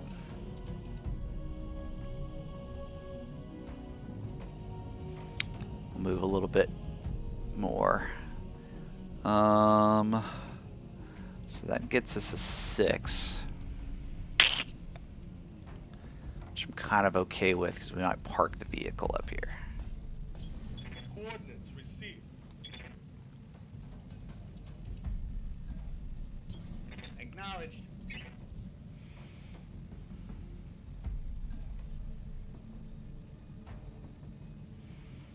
Okay. So if we park this here, it actually can't go any further that way. So let's see if we can't go right about maybe there. Let's move.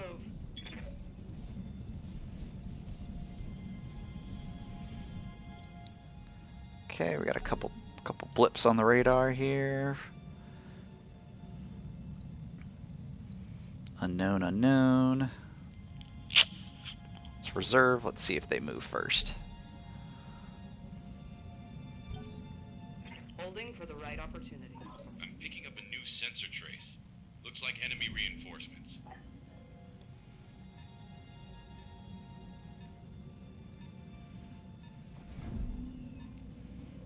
Oh, yep. Oh, that is a lot of shies.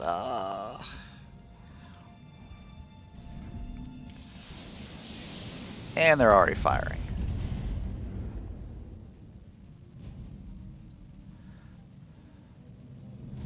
Alright, we're going to need to concentrate.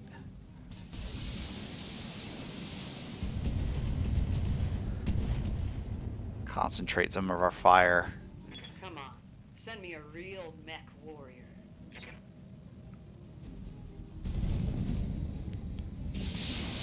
Ooh, I got a Raven.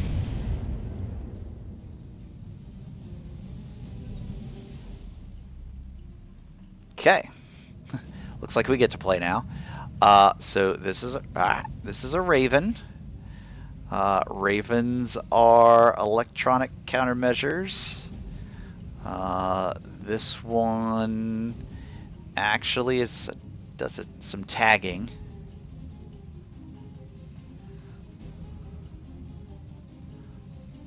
Ah, huh. All right, interesting. This one doesn't have the countermeasures, electronic countermeasures, but it does have a NARC launcher. That's basically tagging equipment for targeting. So we'll want to kind of stay out of its range. So we're going to work from our view here. We're going to work left to right. And the reason we're going to do that is we can continue to hold a higher ground with this terrain over here and let them come to us. Yeah? Let's move our faster mechs over here. Let's get them sprinting. All right. Full speed.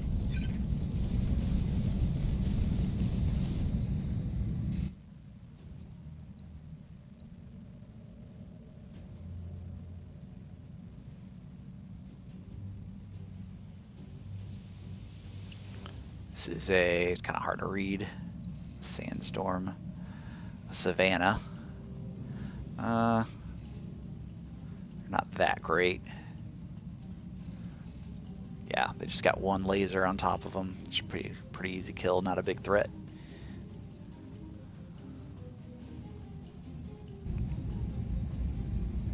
Yeah, not worth the shot. So we're just gonna be done. T-bone. Waiting for orders. Go ahead and sprint over here with your buddy.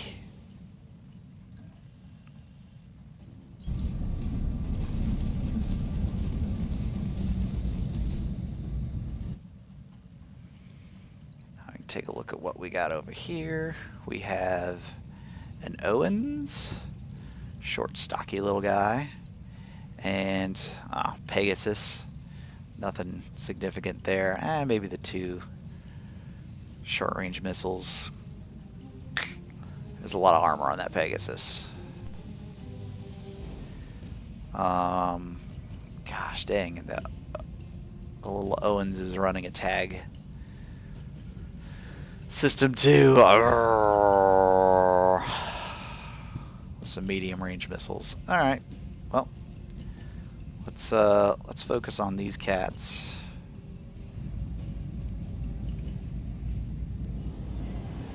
Nobody's got a real great shot. Or at least flanking this Savannah Master with Stay on in. rockets. Let's try that.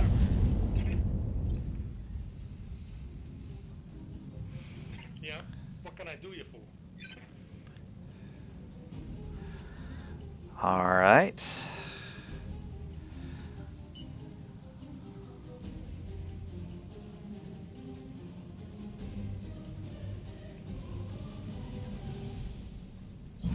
On my way. Double time.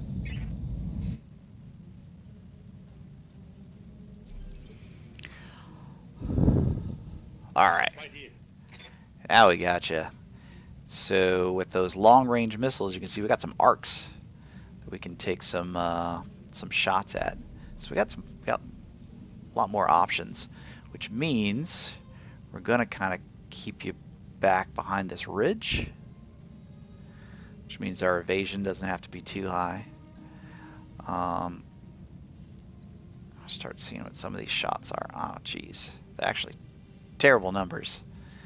What would a direct fire on the Savannah look like? Yeah. Let's do that. I said I was going to keep you behind the ridge. Now I changed my mind. I think you're going to move forward just so that we can get some direct fire shots on that Savannah. And that's a scimitar. Moving to position.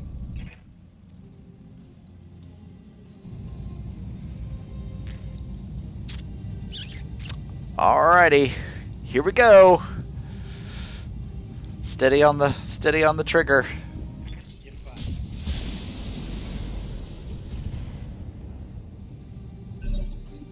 All right, few hits there.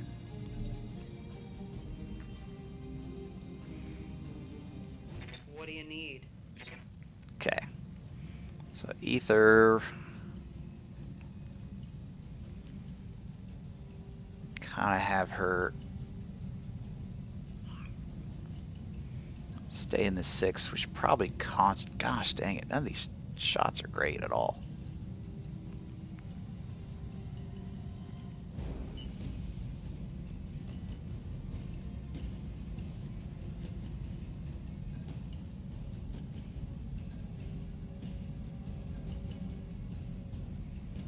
I mean, that's not.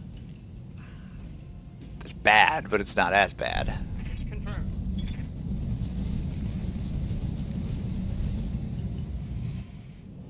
Concerned that we can't get better percentile shots off. Yeah, that was a complete miss. Targeting systems janky.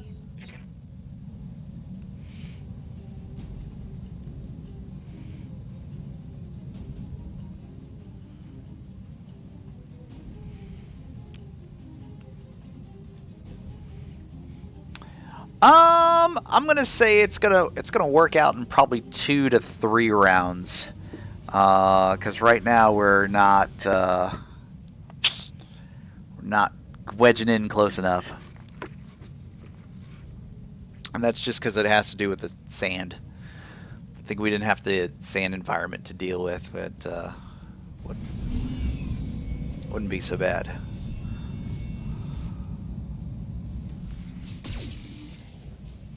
Ooh. Look at that. Look at that guy trying to sneak up on you. Some garbage. Might have to come do a melee attack. Ready for order. Yeah, we've got this Martian dust storm going on here. So our sensor range is being reduced, and we're also getting some boost in everyone's overall defenses.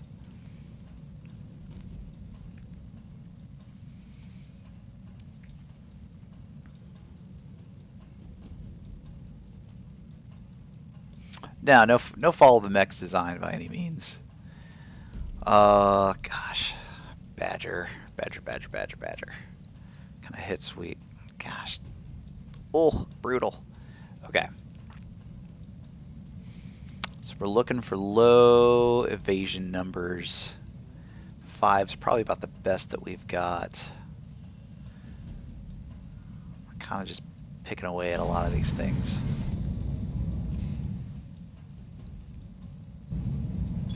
weapons are go.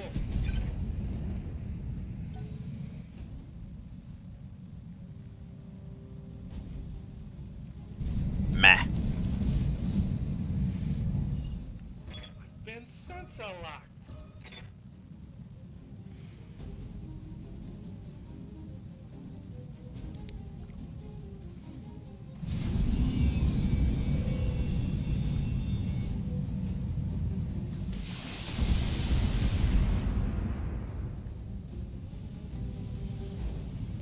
Damage is light.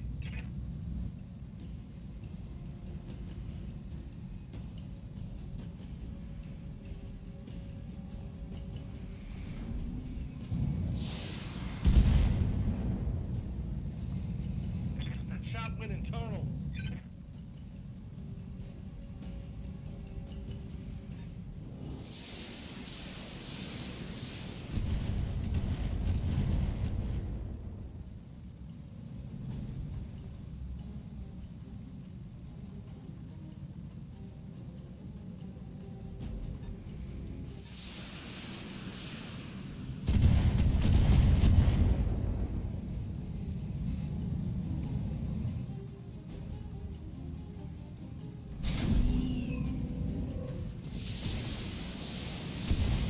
Oh no! They're taking pop shots at you there. Okay, that was a hard hit.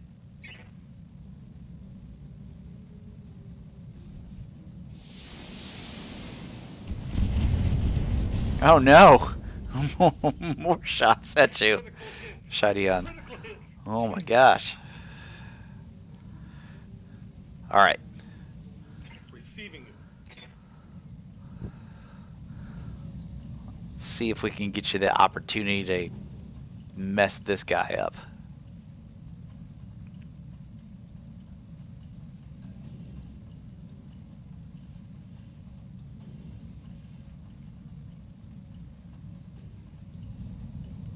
Wow, they positioned themselves very well there. So I was expecting that maybe, just maybe, you'd be able to kind of sneak up behind them. Maybe hit them from the back. But they moved so fast. It's going to be pretty difficult.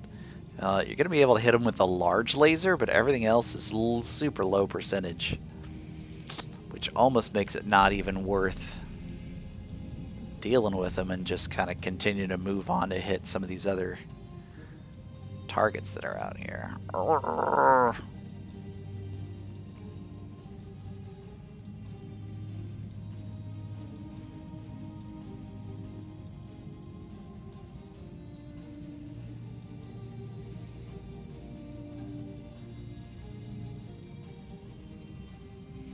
Alright, you might have a pretty good shot on this striker.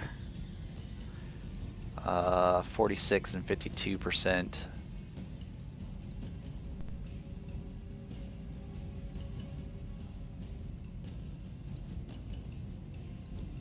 Yeah. Let's, we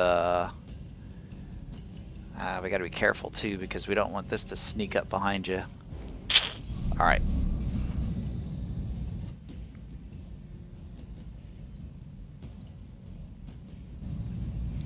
Alrighty, here's a shot on the striker. All weapons are go. There we go. Good PPC hit. Commander.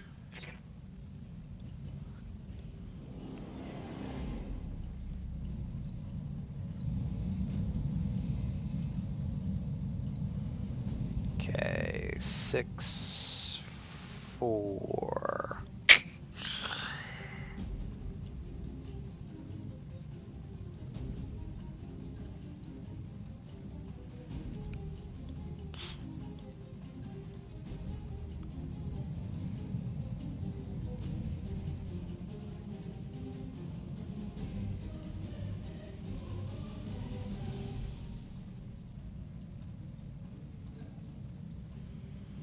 Alright, we got a 77% chance to kick this thing, and we won't put our back to the mech. Put a small only gonna do 15 damage. Nope, now we're there. Gosh dang it. Let's go back to a standard attack.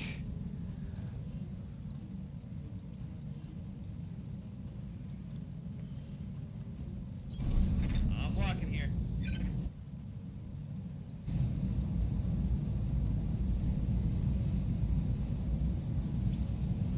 Roger that.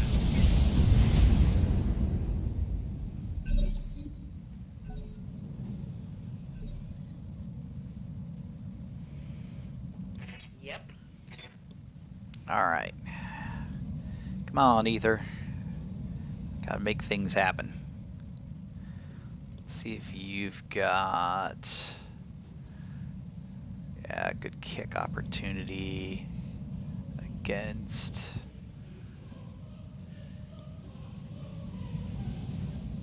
Here in the rear. 19 plus a couple shots.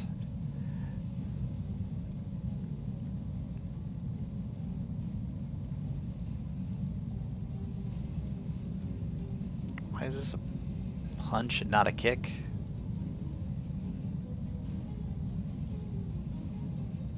Sure. Moving to position.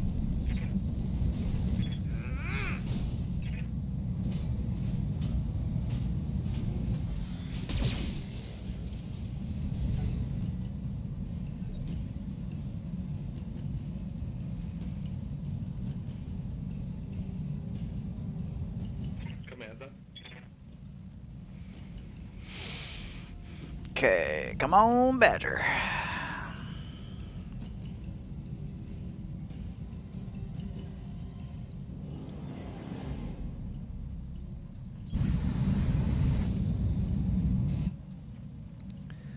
Sneak in behind and shoot him from the rear.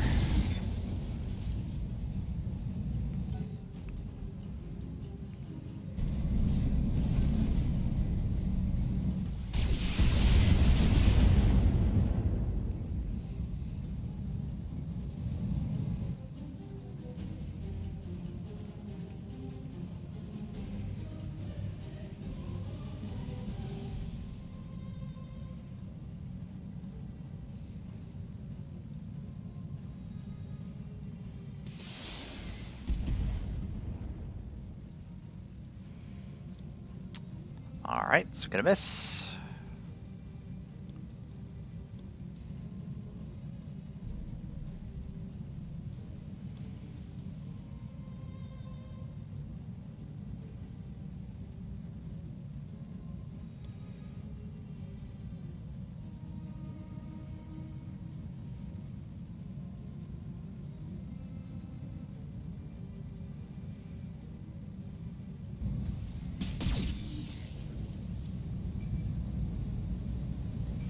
Reporting. Heavy damage. I'm receiving you. Alright, T-Bone.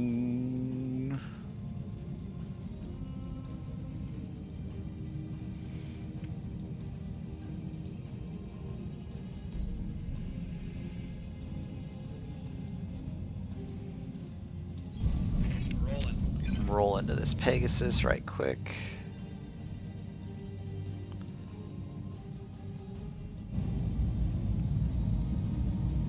Firing all weapons. Oof, that was strong. It really.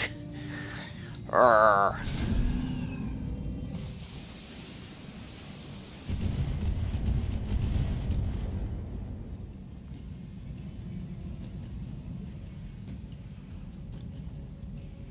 Ready for orders. Okay.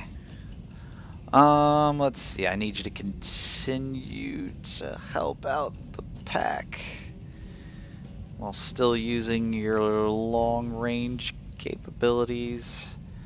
Alright, this is pretty good. Alright, so on this Pegasus, 94%, 90% missiles. Probably not that great, but defending against. Move order received. Alright, light it up. I got it. There you go.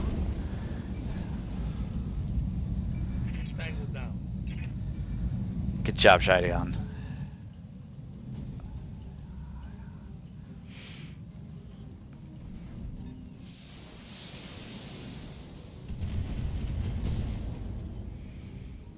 Ooh, got a Reporting. Critical hit. actuator and a heat sink destroyed.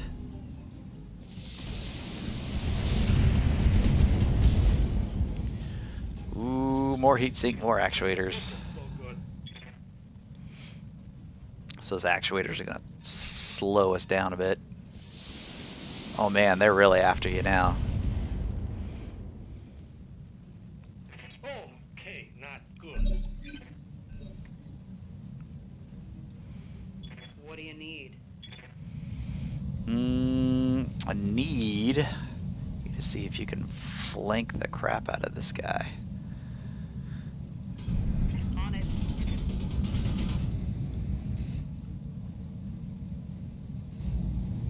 Do it. Ooh, nice. Turning red. Waiting for orders. Can you get back here too? Yes, you can.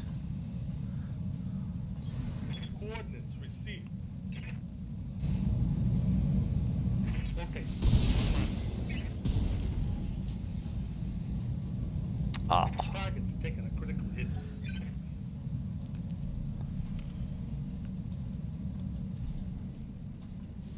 oh, he's running. But still firing. Oh boy, that's bad.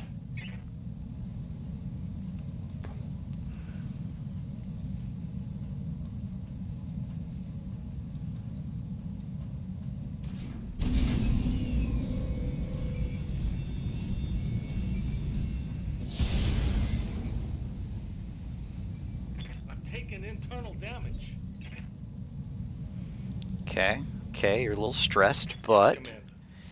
moved in a place where you could give him a good kick. So let's try for that. Little kick in the side here. Fire off your laser.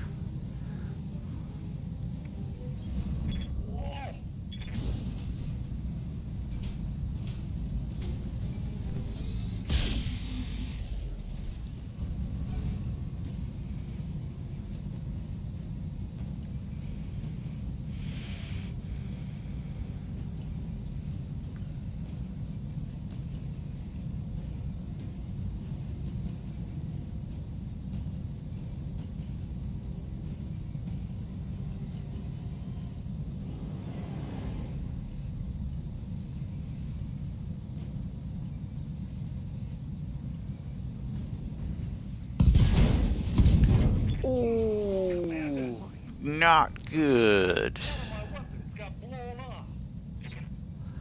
I think it said there was a rib injury. Let's see what we got. Broken. Oh, yeah, broken ribs. Can see why you're a little stressed out.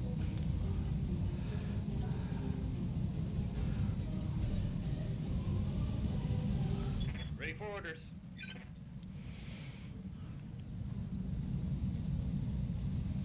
Okay. Yeah. Let's be quick about it, but let's get behind this Owen.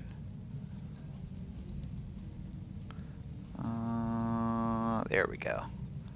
Those are good Onward. numbers.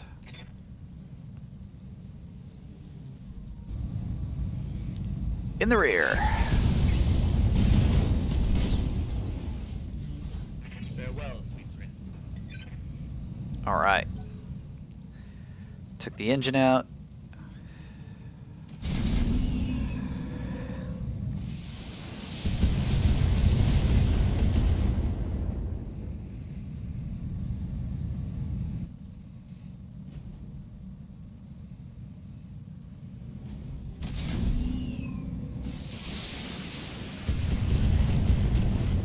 Boy, they are just all targeting you. That's hit hard.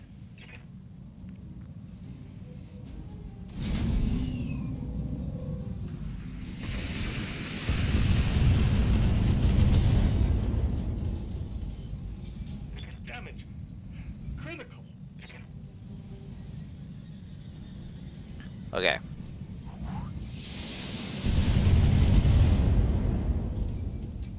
Oh my gosh.